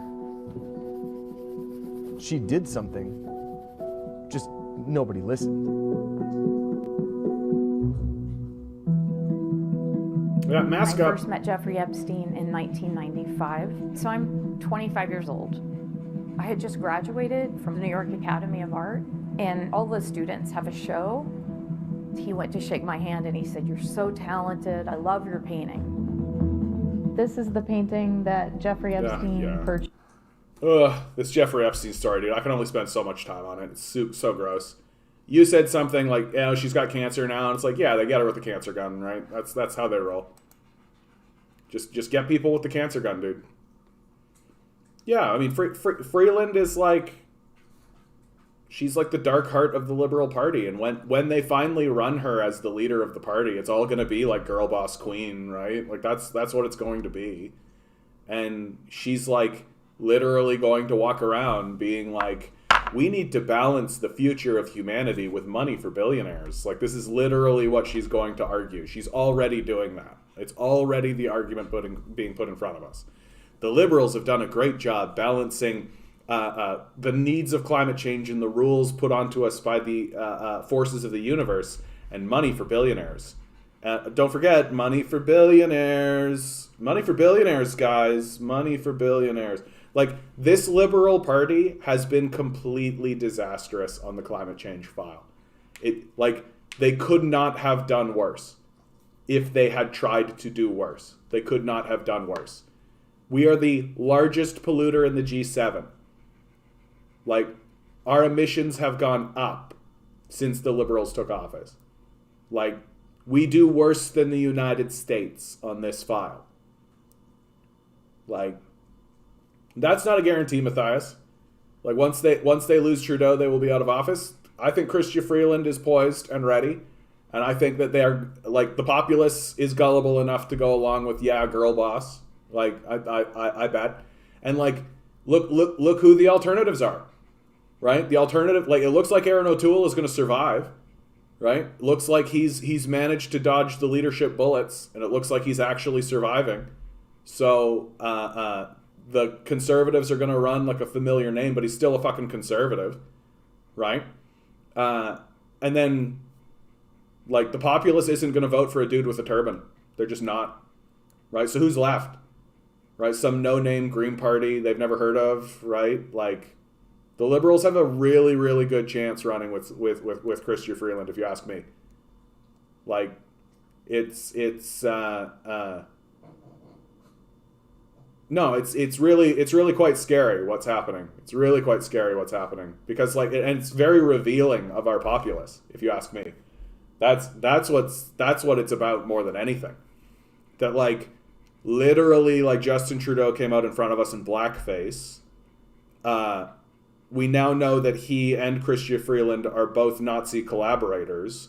That Chrystia Freeland's grandfather was a Nazi collaborator who she says she is proud of. Like, we know how they're going to act on the international world stage, which is just lapdogs through the United States, essentially. Like, that's essentially how they've been acting. Like, they say that Juan Guaido is the leader of Venezuela, even though the UN says no, it's Maduro, right? Like, they are on the side of Israel in the Israel-Palestinian genocide, right? Like, point for point for point for point, and then you start asking the really simple question of, like, well, what have they actually accomplished? Like, what have the liberals actually done with the time that they've had as leadership? And the answer really is fuck all. Like, really is fuck all. Like, they legalized a plant, all right. Like, yeah, they did that year one and then did fucking basically nothing, right? And, like, the good stuff that they did do, like the CERB, for example, they worked harder to dismantle it than they did to put it up, right? And so, and all of that is, like, public record. Like, everything I just said there is, like, completely on the public record.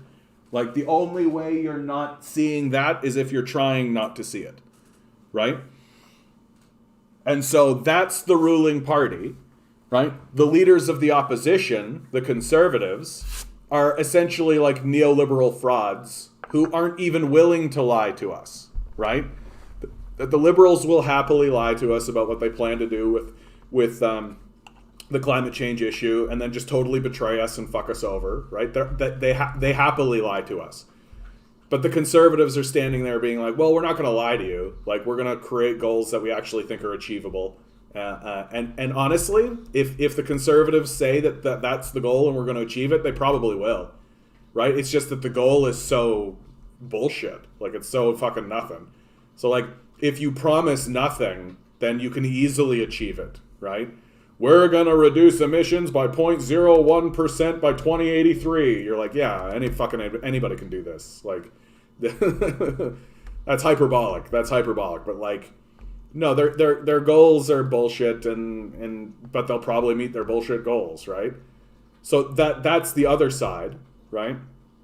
And then you have, like, the NDP, and so you would think, like, oh, like, people who actually care about the climate and care about workers and care about that kind of stuff are going to jump ship and go from the liberals to the NDP.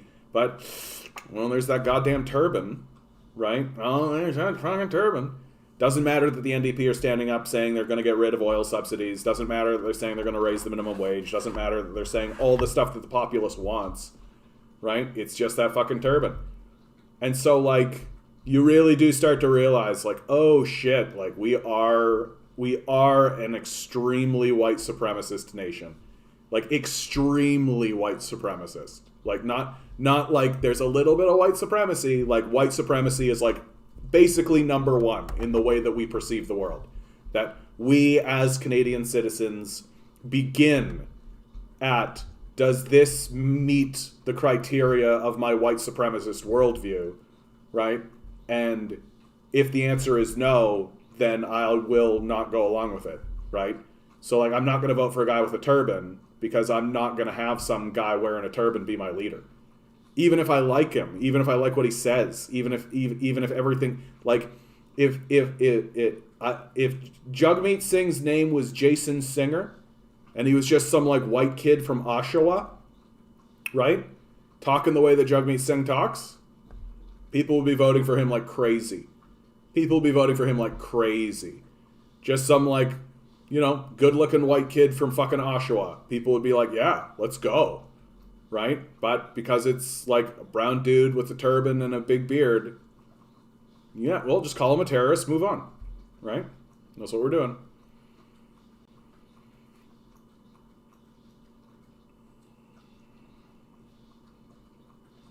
Well, and Vince, like, one of the things is, like, now we're starting to get into, like, corporate capitalism territory, right? Like, they talk about things because they know people will watch it, right? That's it. So, as long as we keep watching it, it's like the Disney effect, right? Like, everything Disney's produced in the last 10 years has been total garbage.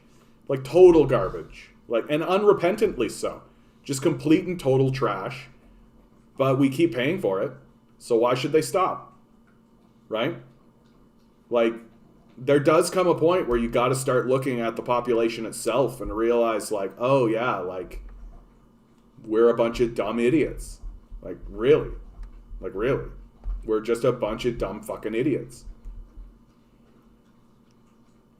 Yeah, look at Rachel Notley. Well, Horgan. Like, Horgan right now is like totally revealing himself to be just like a corporate stooge. Yeah. The Communist Party is the only party in Canada with a decent platform, of course, because we're communists. And the only one I feel will actually want change, yeah.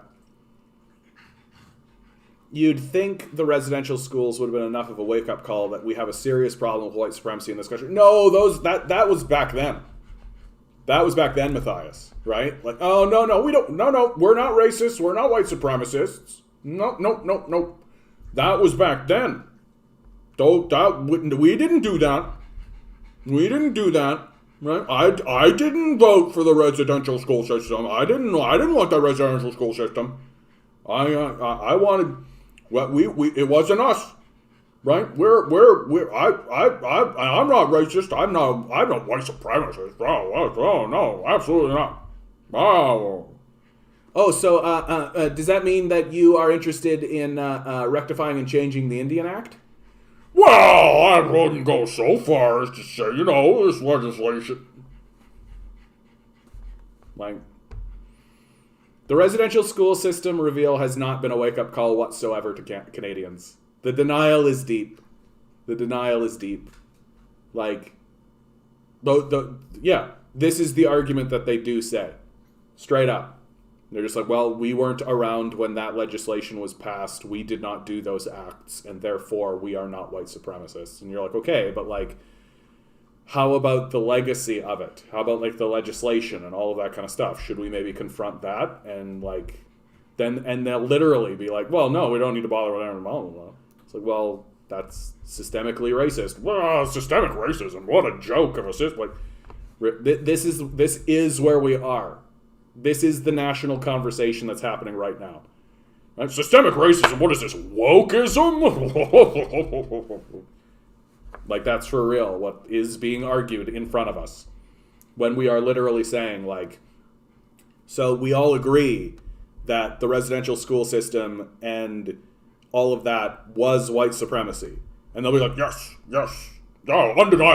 undeniable, right? Aaron O'Toole will be like, yeah, we originally started it. It was supposed to be a good thing, We were supposed to be helping people, even though when we voted it in, we said we were trying to eradicate the Indian problem. But that's okay. That's okay. Right? And, like, we literally... but we have gotten to a point now where even, like, Aaron O'Toole, like, he says something like this, and we admonish him. We take out a stick, and we're like, no! Bad, Aaron! And Aaron's like, I'm so sorry. Please vote me as your prime minister. And that's good, right? That's fine. But now the conversation is, we were not around when that happened, so we can just sort of brush our hands off of it, wash our hands like Pontius Pilate, and move on. And then we start talking about, like, okay, but there's, like, still structures, there's still institutions, the transfer of the residential school to the secular system, right? So that has ramifications, that has echoes. The Indian Act itself, like, these sorts of things. And then you start talking about systemic racism, that's what I'm describing, right? I'm describing systemic racism. And it's all just like, you're woke, and I'm not a racist white supremacist, but I'll defend all the legislation that they passed. That's where we are.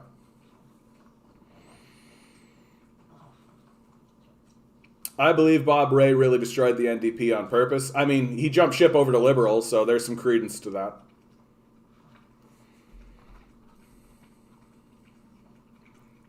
Germany Greens want to reduce emission by 2030, if I recall. Well, the Europeans are actually doing a pretty good job. They are actually doing a pretty decent job. And there's critiques to make. People make the accurate critique that all they're doing is offshoring it to like African nations and all that kind of stuff. It's like, yeah, so there's critique. But like, so there's things that you can do, right? The European nations have reduced their emissions. Right? And they're doing it largely because of their connection to China. And they understand that like public transit, like this sort of thing, like these are good ideas that we should already be doing. But we're not interested in that. The fact that the NDP is too hesitant to even talk about UBI should show where they stand. Yeah, talk about changing issues, but once they're in, do nothing. Yeah. The longer O'Toole stays on as a leader, the more likely Liberals will win. Canadians are notoriously fickle, dude. Like, the result of this last election was actually pretty staggering. It's pretty stunning that the populace basically dug its heels in and said, nope, this is good. No change whatsoever. Like, that's pretty stunning result.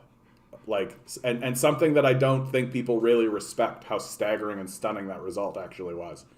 The idea that just, like, nobody really changed their mind. Like the Liberals gained a couple of seats, but it literally was like the percentage of people who changed their position or changed their party affiliation is so dramatically low. Like, I just think we asked too much of the populace, and the populace basically just dug its heels in and said, like, no, what's happening now is acceptable. Let's keep going.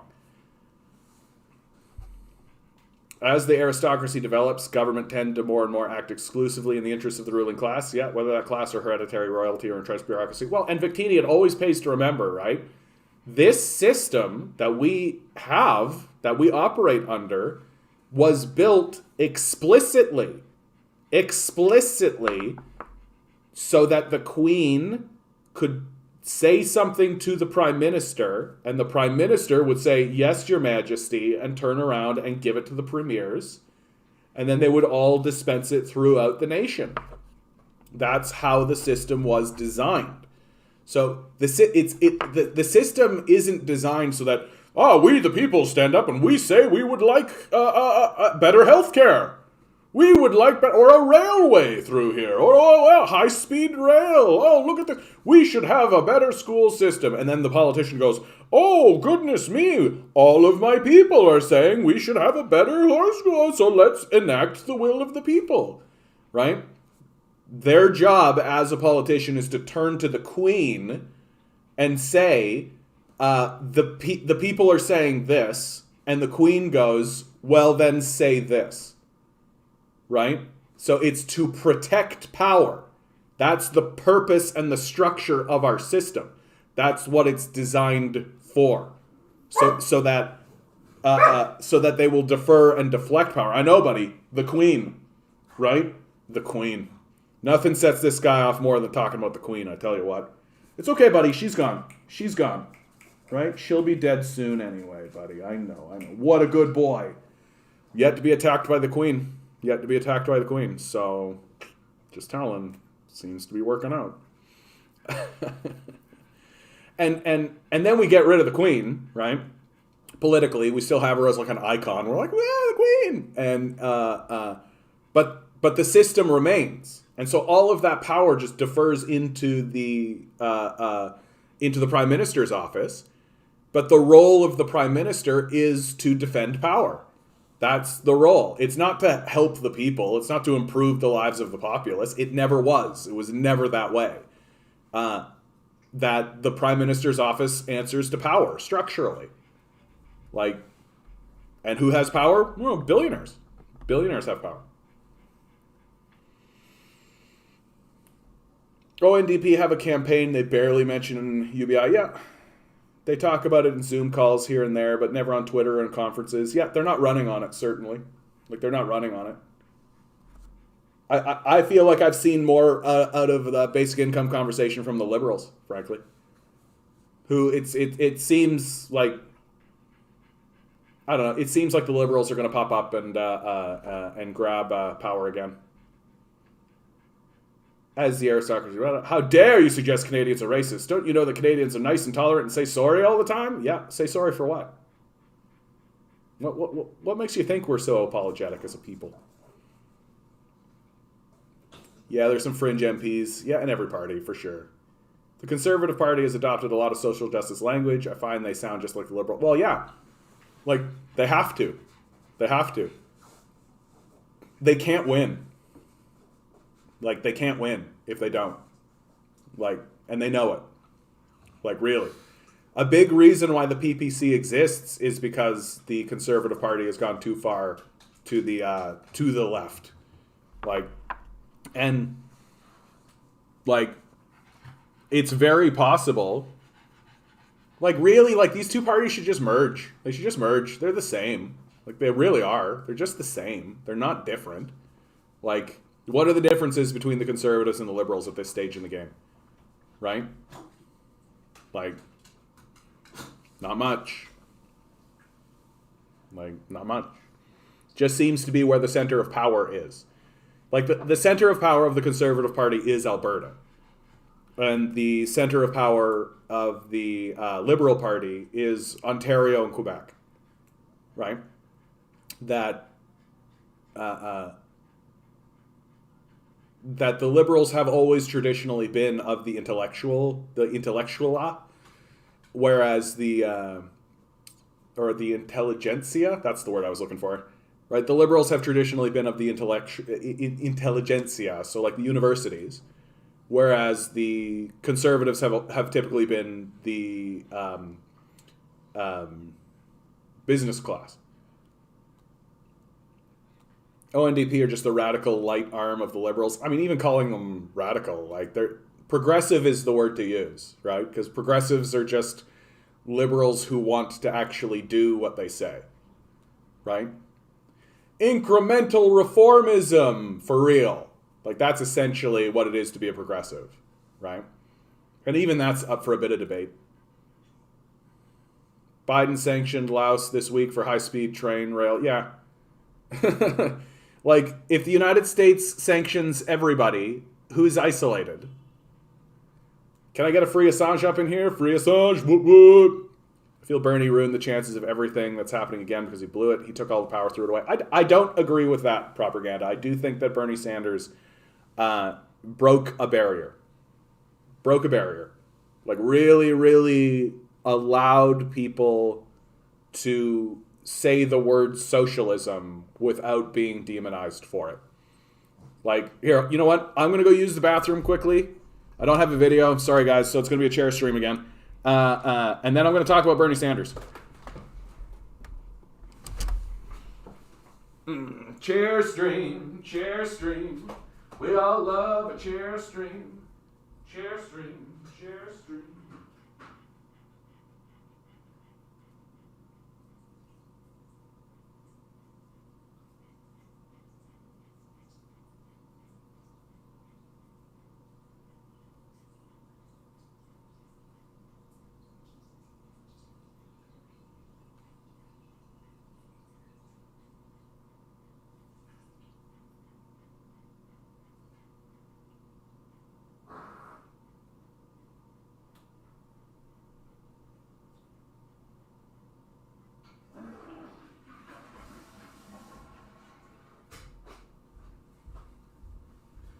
So I do talk about Bernie Sanders. I do talk about Bernie Sanders on this channel as if he is part, like, the political system that exists in the United States is very much like a WWE, right, system. That, like, people are characters and they do things because they're caricatures, right? This is a classic sort of political ploy. Like, Jean Chrétien is a great example.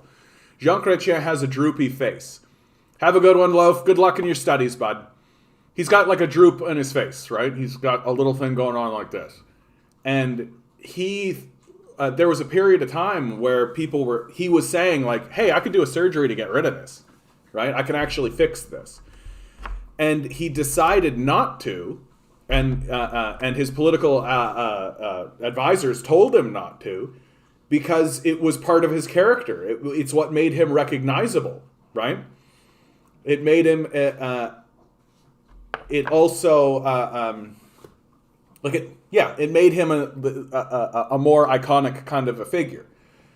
And so I think that all politicians do this to a degree, right? And Bernie Sanders really staked out the democratic socialism angle within his own party, and that became, and I think he believes it. Like, I think that's important to recognize. I do think he believes it, but I also do think that he uses this position in order to push that idea and that thought in the party. I don't think he expected to do as well as he did. That's something that I think is true. I think you have like a kind of a perfect moment of meeting, right? The Democratic Party had plenty of people that were a lot like Bernie Sanders in years past. I'm thinking about people like Mike Gravel, right? Who literally said of Obama, Clinton, and those guys, basically said that he thought that they were terrifying figures, like on the debate stage. And I was like, yeah, that's right. Like these guys saying like, we refuse to remove nuclear bombs as an option. It's like, that's terrifying. And you do have politicians before Bernie Sanders who were of that kind of quality, but they weren't willing to say the word socialism. What it came down to with Bernie Sanders, though, is that when it became like obvious that he was going to be like that section of the electorate, when he gets pushed into the idea that like, okay, dude, like you're not going to be the president, like you're not going to be the leader of the Democratic Party, right? Like behind the scenes, they are saying to Bernie Sanders, you are not going to be the president of the United States. Like that, you're not going to be the leader of the Democratic Party. That's not going to happen. So this puts Bernie in a position where he has to choose between rebellion, right? And starting a third party or staking it out anyway, or maintaining his position within the Democratic Party structure. And he chooses to maintain his position in the Democratic Party structure. That the Democrats have destroyed people before. They know how to do it. I think about somebody like Dennis Kucinich. Dennis Kucinich is what I call the perfect destruction, right? That the Democrats literally redrew the boundaries of his seat so that his seat is eliminated. Like, it was the perfect political assassination. It couldn't have been cleaner, right? And we all like, and the destruction of Ralph Nader, for example, in the Democratic Party, right? Like they politically assassinated him, like literally locking him out of the DNC physically. Like and Bernie saw this. Bernie knows all this. Like this isn't anything new. And you even have what was his name? Al Franken. Right? Al Franken gets embroiled in a sex scandal that he resigns over, right? And then when you actually like analyze the sex scandal, it's like fairly minor shit, like and really based on very loose sort of stuff. So there's like a lot of like political behind the scenesing going on with this, right? And Sanders knows all this, and so Sanders decides that I think I'm better off by being. They basically offer him. To be the head chairman of the Budgetary Commission, which is a very prominent position in the party and in the political structure, and he accepts it. That's really what it comes down to with Bernie Sanders.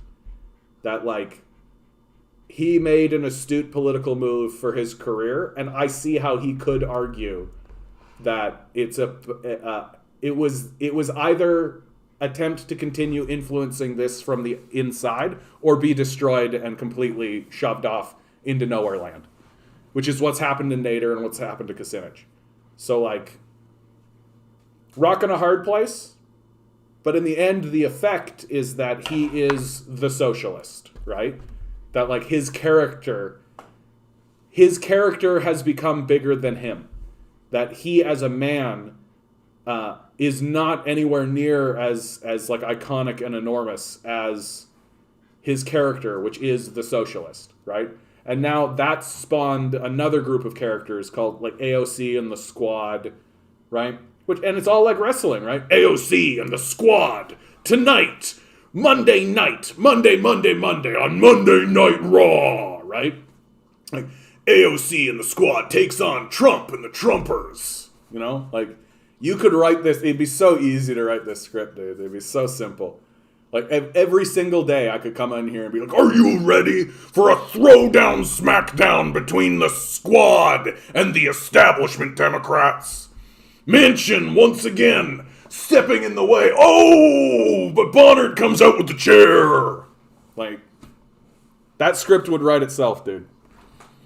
Like, literally, I could just have, like, the spinning pictures, like, right, with, like, words slicing across it. I do gotta say, okay? I'm gonna say it. And I'm gonna take a lot of heat for this. And I don't care.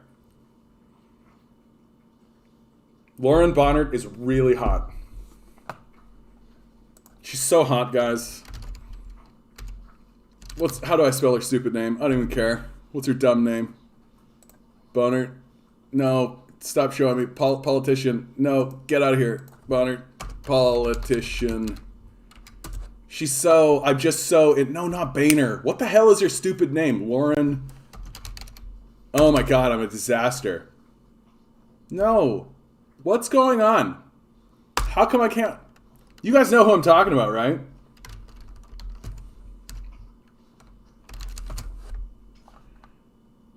What the heck is going on, right? Come on. Republican, politician, woman, glasses, gun. Lauren Boebert. Boebert. Isn't that great? Republican, politician, woman, glasses, gun, got her. First thing. Lauren Boebert. This woman is crazy. She's out of her mind.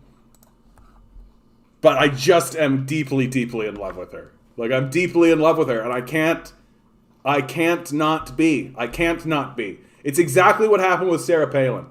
Like, Sarah Palin is still, even now, like a total babe. What a babe Palin is, dude. Are you kidding me? Oh, I would have loved it if she had to become the vice president, man. If Sarah Palin had to become the vice president of the United States, I just would have been like, thank you, Jesus. Like, let's get this MILF in office. Let's go. Let's go, Brandon. Anyway. There's my deep, dark admission of the day.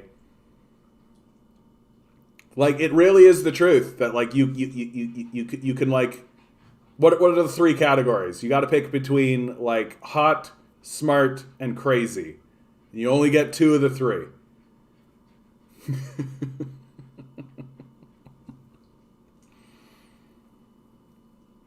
Dak Rouleau's channel has all the 2020 candidates being asked if they support Assange. Interesting. Have you seen the video of Dak Rouleau asking Bernie if he supports Assange? Bernie said, I can't talk about that. Yeah. No, exactly. Like, the Assange situation really does reveal that the people who are in positions of power, the Congress people, the senators, the president, are really not the people running the show. Like, really. Like, it very explicitly shows that that's the case. That at the end of the day, what's happening to Assange is coming from the military itself. That the military itself wants Assange. They want him. Right? And they want him because he reported on their war crimes. and really revealed them to be like the psychopathic nightmare creatures that they really are. And they know that if they don't go after someone like Assange for doing that, there's so much more information. Like, are you kidding me? Like, and if you're a journalist, you're not going to just take a USB stick from somebody and just report on it, right? You'll have the United States military in your asshole, right? And you know that's the truth. Why? Because they're going after Assange, who isn't even a United States citizen. Oh yeah, I feel like Bernie may have been threatened physically about the WikiLeaks stuff. For sure, dude. For sure. What was that comedian's name? Why am I blanking on his name? He was a comedian through the 70s and 80s. He was like iconic. Bill Hicks. Bill Hicks had a bit where he just fucking nailed it, dude. He just nailed it. He said straight out, like, do you know what probably happens to every president these days? They get him into a room, they sit him down, they start playing a recording screen in front of him, right? And it's an angle of the JFK assassination that no one's ever seen before, right? They watch JFK get assassinated, they turn off the screen, turn on the lights, and look at the president and say, any questions? Like, yeah, I bet you that the institution that freely goes into countries and destroys them, robs their resources, kidnaps people, shoots children. Like, yeah, it's extremely believable to me that institution goes to politicians all the time. Like, I'd be very, very surprised if these politicians were not explicitly being told, like, we can assassinate you at any moment. Like, and if you talk about it, we'll just assassinate you. Like, it's extremely believable. Like, believable narrative. Your love for Boebert could unite America, left and right, united by marriage. Wouldn't that be a thing, eh, Major? Turns out that our just love for crazy hot women. Because Boebert's crazy, dude. Like, she's crazy. Some of the shit that she said, some of the shit that she does, like, and just like shit that she does on the regular, like, that she's not even doing for like political brownie points or anything. Like, I wonder if I could just like guns and get it. Like, she's literally like posing with guns with her children, right? Like, she's just like walking around. The red hat, the stuff that comes out of her mouth is just wild, crazy shit. Are you a fan of Paul J? I don't know who Paul J is. Who is Paul J? Oh yeah, I know this guy. Anytime I see anything from him, I like it. Yeah, I don't seek him out, but he's an ally for sure. He's on the right side of things. Like, I haven't seen him do anything or do anything that makes me think like that his agenda is anything outside of reporting on what is real and what is true in the world. So yeah, I think a worthwhile source. I usually run into this guy because he's I'm seeking out a person like Chris Hedges, for example, and he's interviewing that person, right? And every single time I've seen him in an interview, he seems to be asking interesting questions, letting the person really have their say, not gish-galloping or interrupting or being a dick, right? Asking pressing questions. And he does challenge, but his challenges are reasonable, right? They're not petty and pedantic. They're not childish, like you get in corporate media these days. Like, the challenges are always like these niggling, childish, like, play dumb sort of bullshit stuff to waste people's time. Yeah, let's get rid of you, Christian. Let's get rid of that too. Oh yeah, here's a great one, right? So people barely even know about this U.S. Summit for Democracy. That like the U.S. put on a summit for democracy, and they invited like all the white states, right? All their traditional allies. The U.S. Summit for Democracy flops online with only 77 people having tuned in to a live streaming broadcast on YouTube. Chen Weiha, who's this great, like he's China state affiliated media for sure, so he's like the voice of China, but so embarrassing. That must be the worst record on YouTube. Like I think like 77 people tuning in to like a summit for democracy. Yeah, that's pretty fucking embarrassing. That's pretty fucking embarrassing. Like no one believes this. No one takes this credibly. Like the United States democracy, such that it exists, it's like. This idea that they think they have like the lion's share or even the like lion's right to be the top of the chain when it comes to the idea of democracy. It's like, what the fuck are you talking about? Since when do you actually care about that? Like, for God's sakes, in the Democratic lead up with Bernie Sanders, like they stole the election from Bernie Sanders. It was explicit under Clinton, right? Like they explicitly stole the election from Bernie Sanders when it was Hillary Clinton. Like we've got the documents. Like we've got it. Like it's not a speculation. So like where's your fucking democracy? Like you're pretending like you're a democracy while you literally have super delegates who you appoint to decide who is appointed to run in your democracy. Like that's not a democracy. It's the appearance of a democracy. So like what was the point of this summit, right? Well then it's just to have the appearance. It's just to keep it up for appearance's sake. Like that's all it is. But everybody sees through it. Like everybody in the rest of the world, including their own allies, sees through this shit. Like nobody is sitting there being like, yeah, we need to have a US style democracy. Like no thanks. Doesn't seem to be working out. Canada Q3 household debt to income ratio rises to 177.3%. So the system crashes, right? The system crashes. You can't have that kind of debt to income ratio. You just can't. Like the system needs to correct itself, and it's going to crash, right? National net worth rose by 3.1 in the third quarter, while national net worth Hold on. The ratio of Canadian household debt to income rose to 177.3% on the third quarter from a revised 175.6%. Like, so for as much income as you make, you've got 1.7, like, you've almost got double the amount of debt. Like, it's not going to work. Like, it's not going to work. It doesn't work this way. Not that capitalism ever worked in any case. Like, all the indicators are showing that this whole thing is like a total fucking disaster. The U.S. is about to go supernova. I'm afraid they're so close that its black hole is going to suck us in. Like, as Canadians, yeah.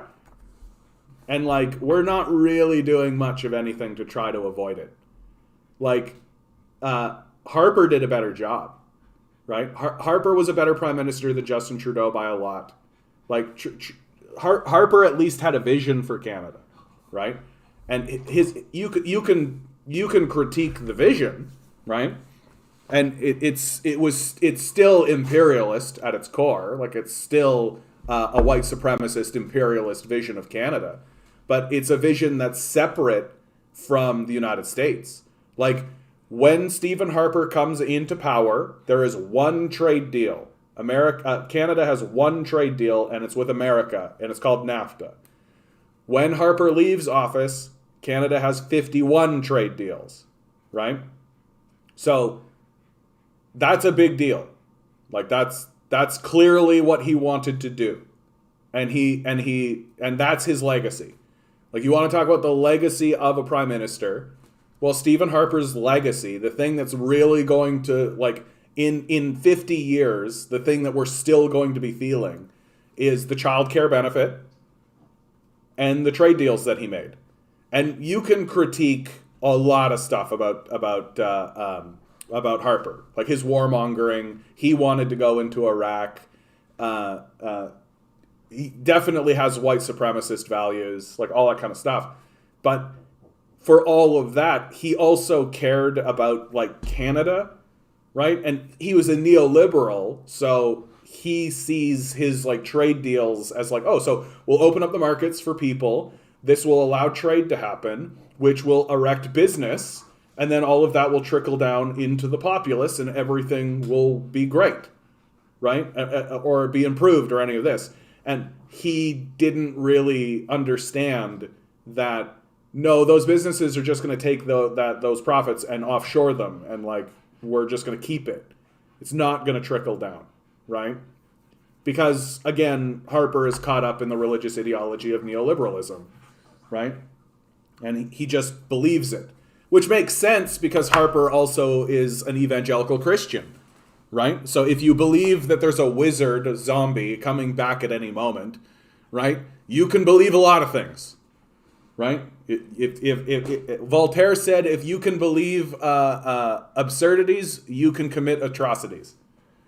And so it makes sense that a guy like Harper would like, oh yeah, Jesus Christ, he's a wizard that's coming back at any moment, and neoliberalism is real. Like, that makes sense. Whereas Justin Trudeau is basically just a straight lackey. Like, Harper wanted to do stuff. He had a vision for Canada. Trudeau literally just takes cue cards from the fossil fuel industry and the U.S. State Department and reads them out loud. Like, that's really what Trudeau doesn't have a vision. Trudeau doesn't have an idea. Trudeau's like literally just a cue card reader. That's all he is. He's a pretty face with floofy hair, where like literally they poll the population on like, should Trudeau keep the beard or should we get rid of the beard? Like that's the status that he exists in. And like the big difference between Harper and Trudeau is that like as Harper gets on to the end of his life, I think he's going to look back on his time as prime minister and be like, maybe he can be reflective. He's like, for example, his position on Iraq, for example, he's not retracted, but he's definitely backpedaled on and softened a lot. And so that shows you that he's like put some thought into it, right? And he's sort of changed his tune a little bit here and there. And I've seen him go back and kind of be like, yeah, we maybe could have done a little bit better there, or maybe we could have done, but we only have a short period of time, and you don't have that much time to execute your mandate, and there's lots of pressures and all that kind of stuff.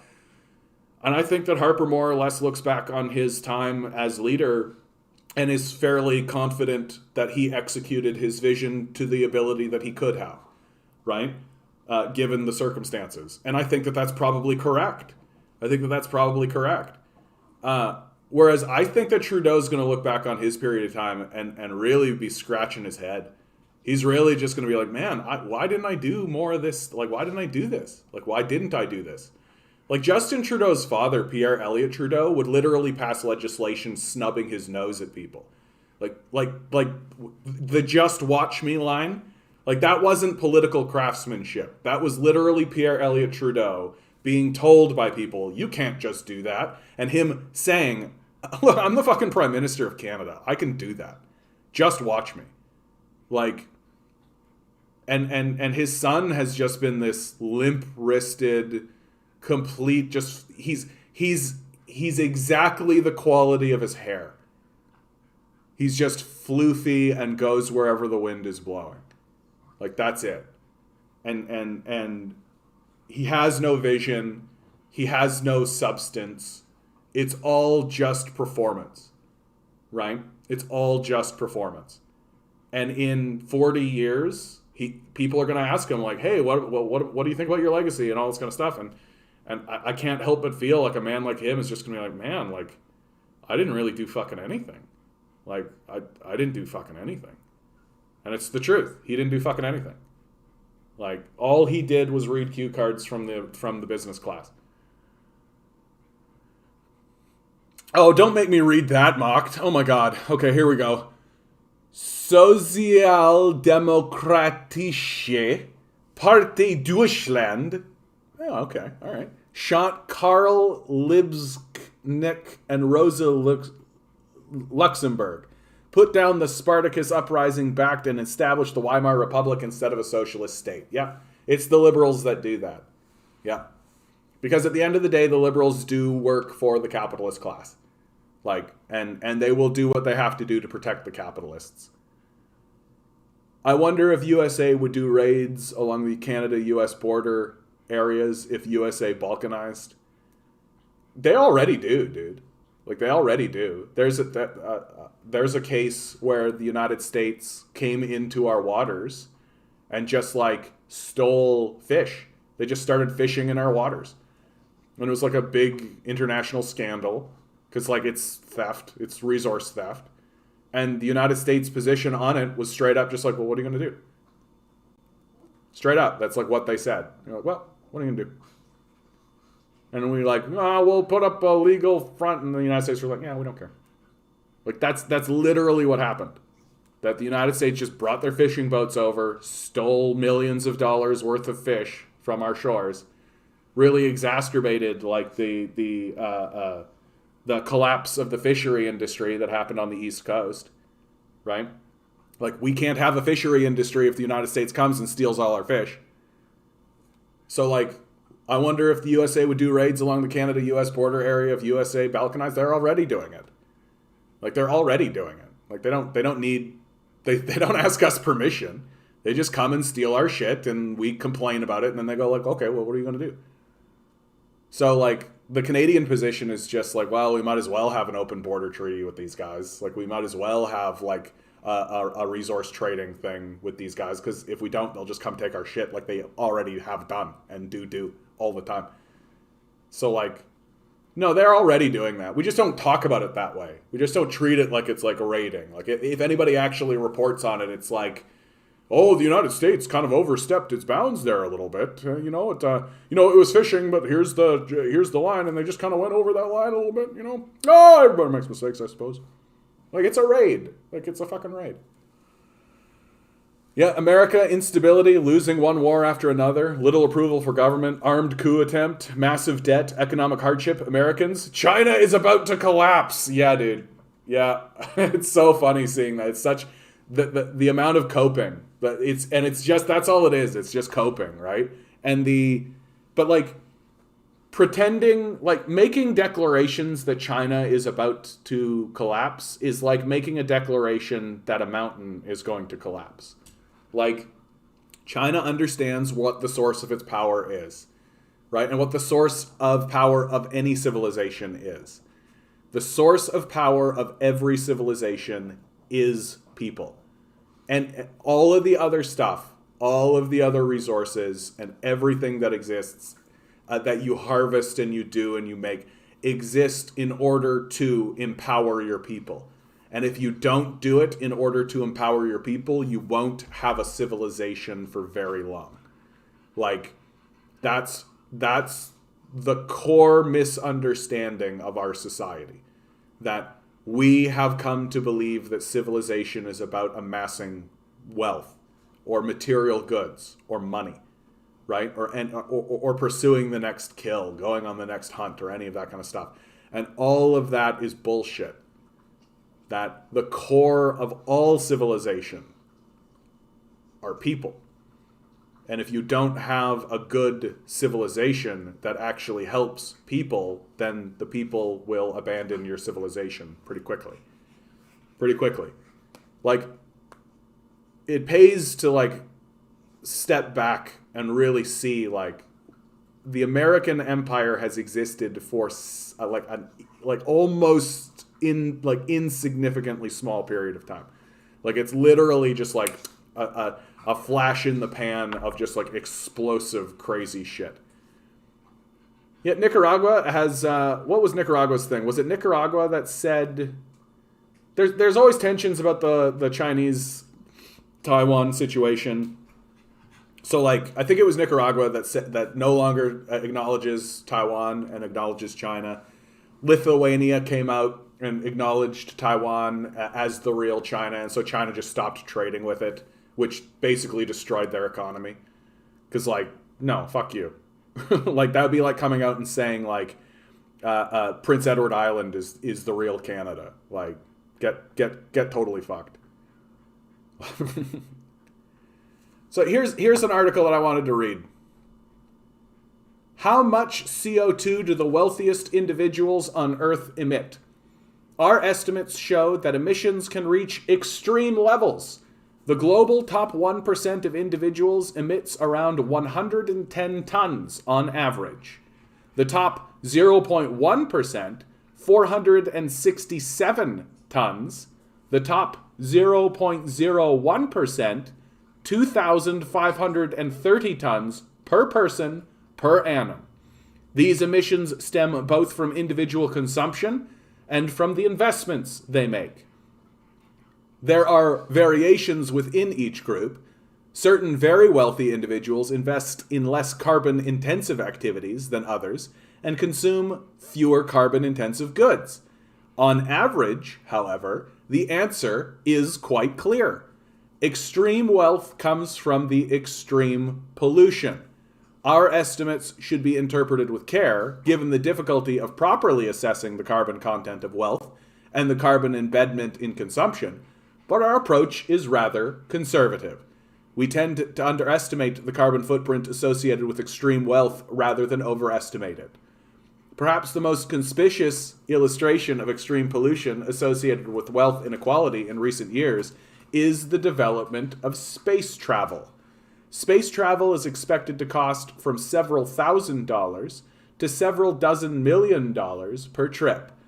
An 11-minute flight emits no fewer than 75 tons of carbon per passenger once indirect emissions are taken into account, and more likely in the 250 to 1,000 ton range.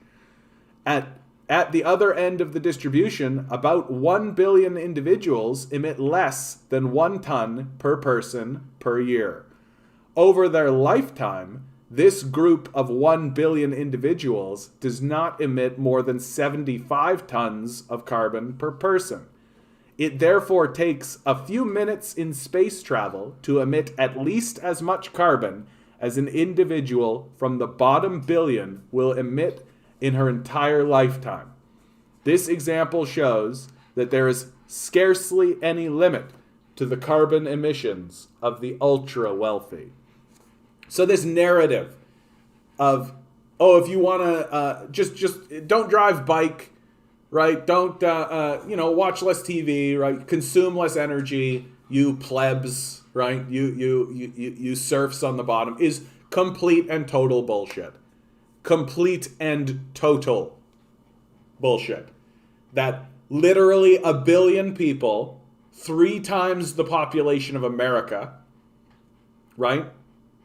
Literally 3 times the population of America could try to cut back their carbon emissions, and they wouldn't have as big an effect as simply telling Jeff Bezos to stop shooting rockets at space. Like, that's just facts. Like, one person shooting rockets at space, 1 billion people. Like, it isn't difficult to see what we need to do. It really isn't. And this idea of like, oh, you need to individualize your individualism to individual, it's a grift. And it's time to start talking about these guys as if they're grifters, because they are. Like, the evidence couldn't be clearer. They don't care about evidence because they're grifters. If they're walking around saying, oh, it's up to these poor individuals in poor countries in order to individualize their individualism, it's a criminal propaganda grift. And it should be treated as such. The people that are espousing that are despicable. They're not showing you a different perspective, right? They're despicable. Like disgusting individuals. Grotesque. Ugh.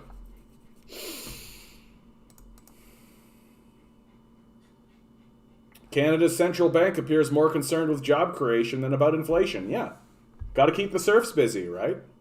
You got to keep the wage slaves busy. You can't give them all this time off, right? You got to get them into these slave jobs so that they can waste their lives making garbage for these, pedantic liberals.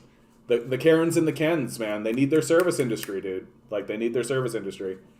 And who cares about their inflation, right? Like, the wage slaves should sleep on the street in a tent if they can find one, and then wake up and go to a job that doesn't pay rent anywhere, and they should be happy about it. Like, this is the narrative that's coming out of the psychopath class. Nicaragua plans to build a canal with China's help to rival the Panama Canal. That's fun. There are talks of Russia possibly helping build a nuclear power facility there. Let's take a look at Nicaragua. That's fun. I didn't know that. That's wonderful. Nicaragua. See, this is what I'm talking about. Like, other people are building shit. Like, we're not doing anything. Like, what project are we doing? Oh, yeah, dude, that would be super effective. Right? Like, do you want to get the lake involved in it? Do you want to, like, carve it through like this? Oh, yeah. You could definitely do something like that. It'd be more effective at, like, Costa Rica, but you got to do what you got to do. Like, you got to do what you got to do. But, like, the Panama Canal, yeah, is probably one of the most important pieces of infrastructure in the region. And it makes all the sense in the world that we would want another canal, right? You could even get one into Guatemala if you really wanted to. Honduras could do one, right? Like, getting canals through here and getting a canal through here would be such a boon for China, right? China could just be like, wooka, wooka, wooka, wooka. Like, or get it from, they're getting a port built in Guinea, right? So getting stuff from here and like, waka, waka, waka, waka, waka, waka, right through here. Give them better access to, like, send Chinese goods instead of having to rely exclusively on the rail system they're building. You could send boats out this way, and that would actually help them get goods around this border here, right? Into Brazil and all that without having to rely. So it's just another option, right? Job creation should be renamed to slave creation. I mean, or slave retention, right? Like, the absolute worst case scenario for these capitalists is a group of people who realize that we don't need them anymore, right? Like, that's why they don't want to fund, like, gardening initiatives. That's why they don't want to fund, like, the government doesn't want to support individual. Like, it's so hilarious, right? That we're constantly told we have to individualize our individualism in order to individual, as long as it's within the confines of the capitalist system. That the minute you start saying, like, well, if it's all about individualizing my individualism as an individual to individualize my individualism, can I get, like, a little tiny shred of support so that I can become an independent person, right? So that I can, like, have an independent garden and, like, maybe have, like, an independent business? No! You have to individualize your individualism by selling yourself to the billionaire class. That's what it is. And like, they don't give a fuck about you as an individual. It's just a grift, right? That as long as they can get enough of the population to actually buy into this idea that, oh, working for billionaires is freedom, right? Then that's what they care about. And if the population suddenly goes, no, fuck all this, we're going to make our own gardens. We're going to make our own food. We're going to have our own housing. We're going to make our own communes. We're going to do our own stuff, right? Well, that's got to be fought against. They plan to go through the lake, maybe wider than the Panama Canal. The lake in Nicaragua is freshwater. That could be a problem for the species. That's true, Eziel. For sure, that's true. Yeah, that's why they don't talk about the homeless and suicides, because it highlights their failure, yeah. And the things they point at is, like, economic successes are, like, the most pedantic and garbage-based stats they can possibly find. Like, they don't give a fuck. Like, they don't give a fuck. And at this stage, they're just trying to convince themselves, right? Like, they're just trying to convince themselves that it's any fucking good. Yep, people are spamming Kellogg's job applications in solidarity with striking workers. Our anti-work is trying to flood Kellogg's application system after the company announced it would replace 1,400 striking workers. Which, incidentally, like, there isn't a state in the United States that looks at that and goes, oh yeah, that's illegal. Like, you can't just fire striking workers. Like, really, you can't.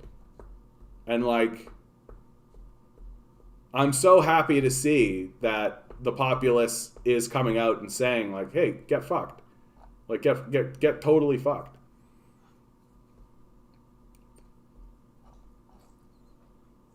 So don't buy Kellogg's. Not that I was buying Kellogg's in the first place, but get fucked Kellogg's. In scathing report, Auditor General says feds failed to protect foreign farm workers from the pandemic. Like, I mean, come on. We don't give a shit about these foreign workers. Like, what are you talking about? Like, the federal department charged with inspecting farms that hire temporary foreign workers failed to keep tabs on how well employers were protecting their staff during the pandemic. Like, they don't care about that. The temporary foreign worker program is a slave system. It is a wage slave system. Like, go into a country, blow it apart, like, destroy it, make sure that people can't actually live there, right? And then create a program that imports the people whose country we just destroyed into our borders so that they can plant strawberries for $5 an hour or something, right? Like, that's what the temporary foreign worker program is. And when you talk to conservatives and liberals about it, they talk about it like, oh, we'll get a doctor in here, or any of that kind of stuff, like this, like as if that's what's actually happening. It's total garbage. It's total trash. Like, the temporary foreign worker program is a wage slave system. It's the perfect capitalist wage slave system, because it allows you to be as imperialist as you can, and it creates, instead of forcing people into your lands through outright slavery, you just create an incentive structure, right? So you blow up their communities so they can't do anything, and you give them no options, and then you say to them, hey, if you come to Canada and do some stuff, you can get a little bit of money, right? And then they take it, and enough people take it because they got fucking nothing else going on. Their shit's been destroyed. By who? You. So you see how it's a nice little tight little circle that feeds on itself. And that's the purpose of the temporary foreign workers program. So why would they give a shit at all about the health and safety of these people? Like, we literally go into their countries and destroy them. Like, why would we even give a fuck about them? Like, go back to your home. That's what we would tell them. Like, go home.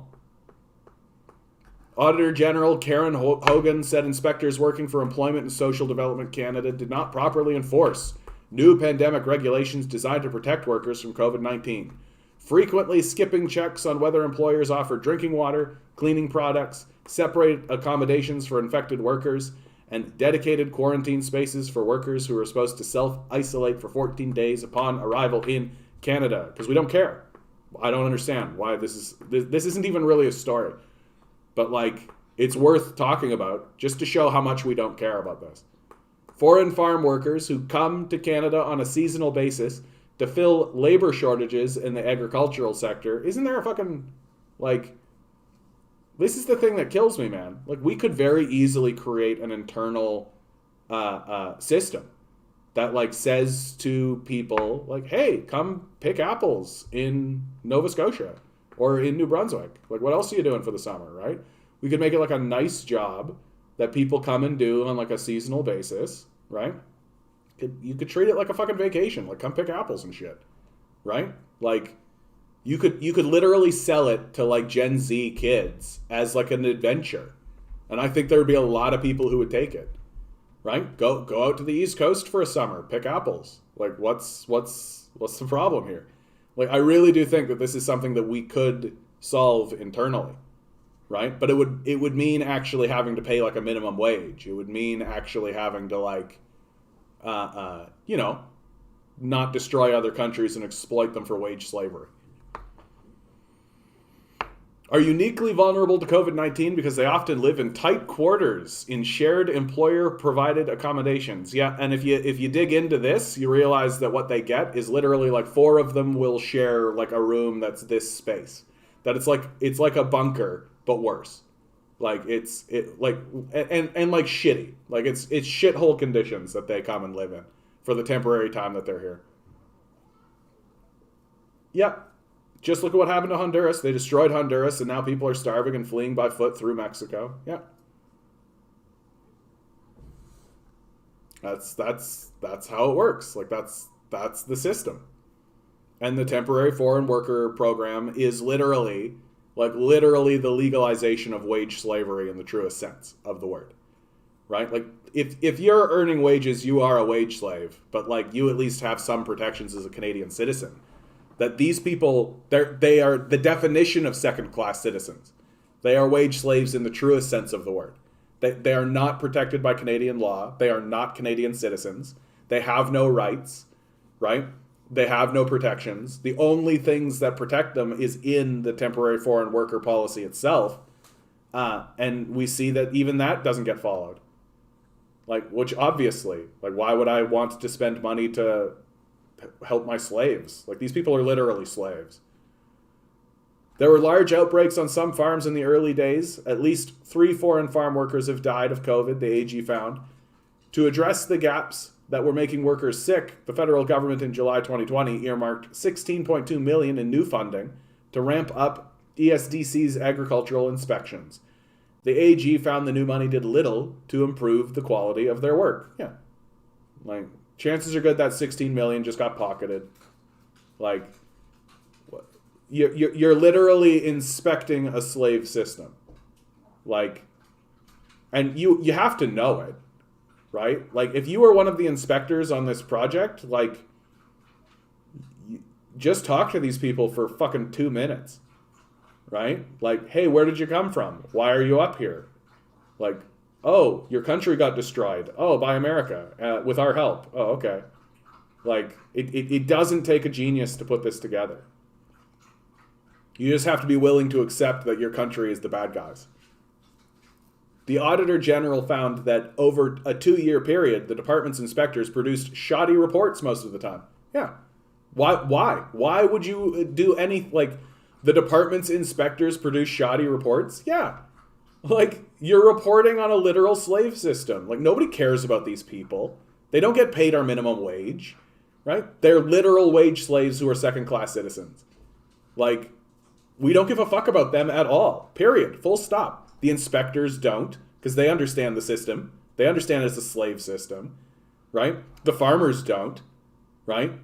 They don't give a shit, right? And many of these farmers will talk about it like, oh, I'm giving them a great opportunity after we'd fucking elected a party that destroyed their land so that we could force them, or not force them. That's where it gets really like mealy-mouthed and pathetic, right? Well, we're not forcing these guys to do anything. We're just ensuring that they have no opportunity anywhere else.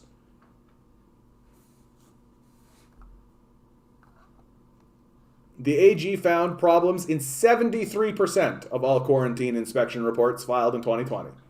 The AG reports that even through her office flagged these significant shortcomings to the department's most senior bureaucrat earlier this year, the problem only got worse in 2021, when 88% of all inspections examined showed deficiencies. Inspectors also failed to complete the vast majority of inspections in a timely manner, the AG said in her report. Yeah. Like, the inspections of these are bullshit, right? Like, you want to talk about what a bullshit job looks like? Imagine that your job is literally to inspect whether or not slaves who are being kept as like subsistence seasonal farmers in Canada are being mistreated or not. Okay. Like, talk about the most bullshit thing you could possibly do. Like, yeah, the system itself is a mistreatment. Like, overtly, obviously. Like, you really gotta try to miss it. You really gotta try to miss it. Like, you gotta be like that kind of Karen type. Be like, no, these people they're willingly coming to Canada. They're willingly coming to Canada to seek an opportunity. What? And we're helping them. What's wrong with that? After we destroy their country and remove any chance of opportunities for them. Like, you're creating an inevitability, right? You're creating an inevitable outcome. Like, not all of the people from the country you destroyed are going to come up here, but enough of them are, right? And what does this do? It also gives you the ancillary benefit, right, of being able to pit these guys against the working class and create that narrative of like, oh, those immigrants came and took your job. Oh, the immigrant came and took your job. Look, there he is. right? Oh, those immigrants came to my job. Immigration, right? So there's lots of great benefits from the vampiric, ghoulish, psychopath class, right? Like they get lots of benefits from enslaving populations they destroy. And like the deluded Karens like patting themselves on the back for doing such a nice thing. They're such hard workers. Man, they come up here and they just do such great work. They're such hard workers.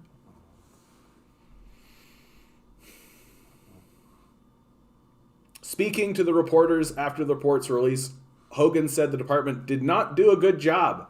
She said ESDC is grappling with systemic problems throughout the entire regime and needs to step back and do things differently going forward to show they actually care about the welfare of temporary foreign workers. They don't. They don't care about the welfare of temporary foreign workers. Why would they? Why would they? And then there's just more and more of this. Like you would think, and this is the thing that's kind of embarrassing about this conversation, right? Is that there isn't anybody actually standing up and questioning the nature of the program itself, right? That everything is just like, oh, it's a failure of inspection. It's a failure of inspection. That's the problem. The problem is that we're not compliant with our own legislation. That's the problem. The system itself is a slave system. It's designed as a slave system. It's designed to undercut the leverage of the working class in the society. The purpose of the system is slavery. That's the purpose of it.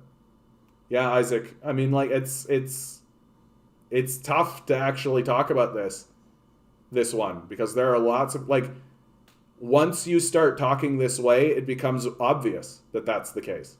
That's the thing. Like, the Temporary Foreign Workers Program is one of those programs that requires denial to function. That we literally, as a people, like, cannot talk about the Temporary Foreign Workers Program with any seriousness. Because the second you start talking about it with seriousness, it becomes extremely obvious what the system actually is. And it's obvious. Like, it's really obvious. Like, literally go talk to these guys. Spend 5 minutes talking to any one of these guys. Like, hey, where are you from? Oh, I'm from Venezuela. Oh, the country that we just destroyed through economic sanctions. Yeah, okay. So what brought you up here? I needed to feed my family. Oh, okay. Why couldn't you do that back in Venezuela? Because you destroyed us. Okay, great. Like, it really is that straightforward. Like, really is that straightforward. Like, they're not going to talk to you that frankly, honestly, because they don't want to get punished, right? Like, we fucking deport these guys. Like, we don't give a fuck. But, like, no, like, you want to talk about, like, one of the aspects that makes the capitalist death cult, like, as death cultish as it can get, it's this. Like, we're not a good people. Like, we're not a good people. And this is systemic. Like, this is built into our laws, right? Like, who started the temporary foreign? When did the temporary foreign worker program start? So 1973, right? And I suspect originally it was erected specifically to get to get, like, you know, mechanics, to get, like, skilled professionals. And then over time it was just distorted, right? A complex and multifaceted, touching the lives of many Canadians, permanent residents, and foreign nationals. It is designed to facilitate economic growth by responding to labor market needs, while ensuring a balance is kept between the interests of businesses and those of the Canadian workforce. So, anytime you see a document that's saying, we need to keep a balance between the interests of businesses and those of the Canadian workforce, remember that the ideology of the death cult is that subserviating yourself to business is paramount. Business matters, trickle down, right? Created in 1973, allow employers to hire foreign nationals to fill in gaps of the workforces on a temporary basis. The program has grown and been updated over the years to respond to Canadian labor market conditions. However, employers and temporary foreign workers have expressed long-standing concerns over various aspects of the program. Significant reforms announced in June 2014 have also had an impact on them. In February 2016, in response to the feedback from various stakeholders with respect to the TFW program, the Honorable Mary Ann Michuk, Minister of Employment, Workforce Development and Labor, indicated that a comprehensive review of the program was imminent and that a study by a parliamentary committee could offer support in this regard. On March 2016, the House of Commons Standing Commission on Human Resources, Skills and Social Development and the Status of Persons with Disabilities, adopted the motion to study the program with a focus on the current program and ways to improve it. So how to streamline the slavery is what that's about. The committee held a total of 5 meetings, which it heard from 47 witnesses, including representatives from 2 federal government departments, labor organizations, advocacy groups, industry associations, business representatives, as well as temporary foreign workers. Committee members are deeply appreciative of the insights, yabba yabba. Oh yeah, they're just sort of sidestepping it. Like, they never want to actually say what it is they're doing, right? Like, it's all in this, like, sunshiny language, right?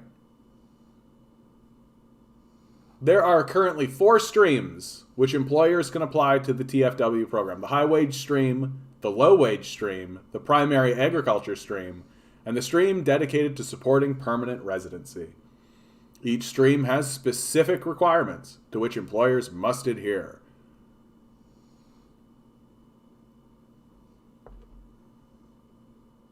The primary agriculture stream allows employers to hire migrant workers from any country to work on-farm primary agricultural positions for a maximum period of 24 months.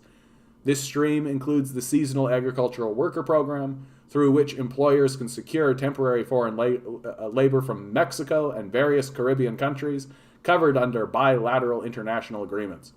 Migrant workers under the SAWP can only work in Canada for a maximum of 8 months, from January to mid-December. So literally, like, keep these countries shitholes, right? Come on in for a little bit. So instead of like one of the things that I argue for is that we should integrate our agricultural system into our education system. Like, I know people are going to come at me and be like, child labor, but like, go be part of food production in Canada. Go learn where your food comes from. Go learn what your facilities are actually doing. Go learn where apples come from, where cows come from, where chicken comes from. Go learn, see it firsthand. Get your hands dirty. Go on. Like, build it into the educational system. Send kids to farms. Like, send kids to farms as an integrated system, right? I strongly believe that this should be the case. Teach kids what their fucking actual society looks like. We don't want to do that, though, for very obvious reasons. Because if you start sending school kids, like age 14 kids, to these farms, they'll realize immediately how disgusting it is. Like, these factory farms are despicable. Like, there's a little part of me that can't help but feel that, like, what happened in BC was like an act of God. That the flooding that occurred was as if God itself was just like, these factory farms are an abomination that need to be destroyed. And so it did. Like, ugh.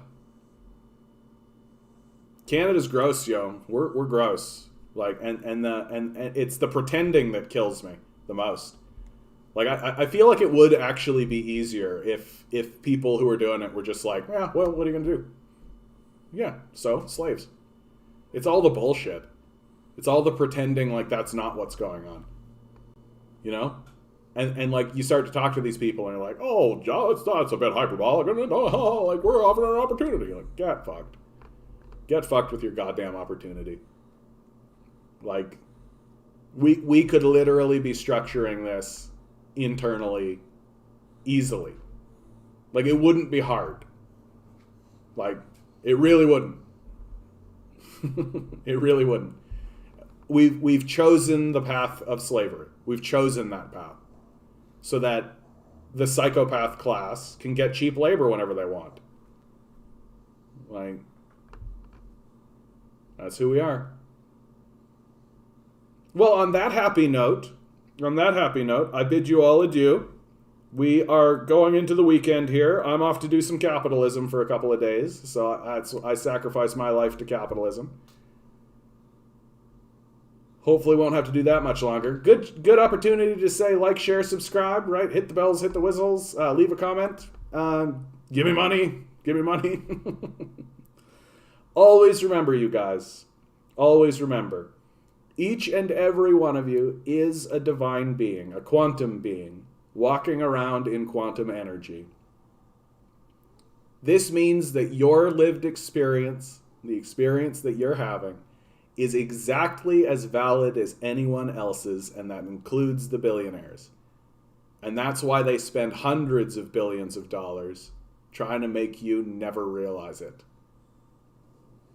Because they want to turn you into these fucking temporary foreign workers. Don't let them. Rebel. Revolt. Repent. Good luck. We're going to need it.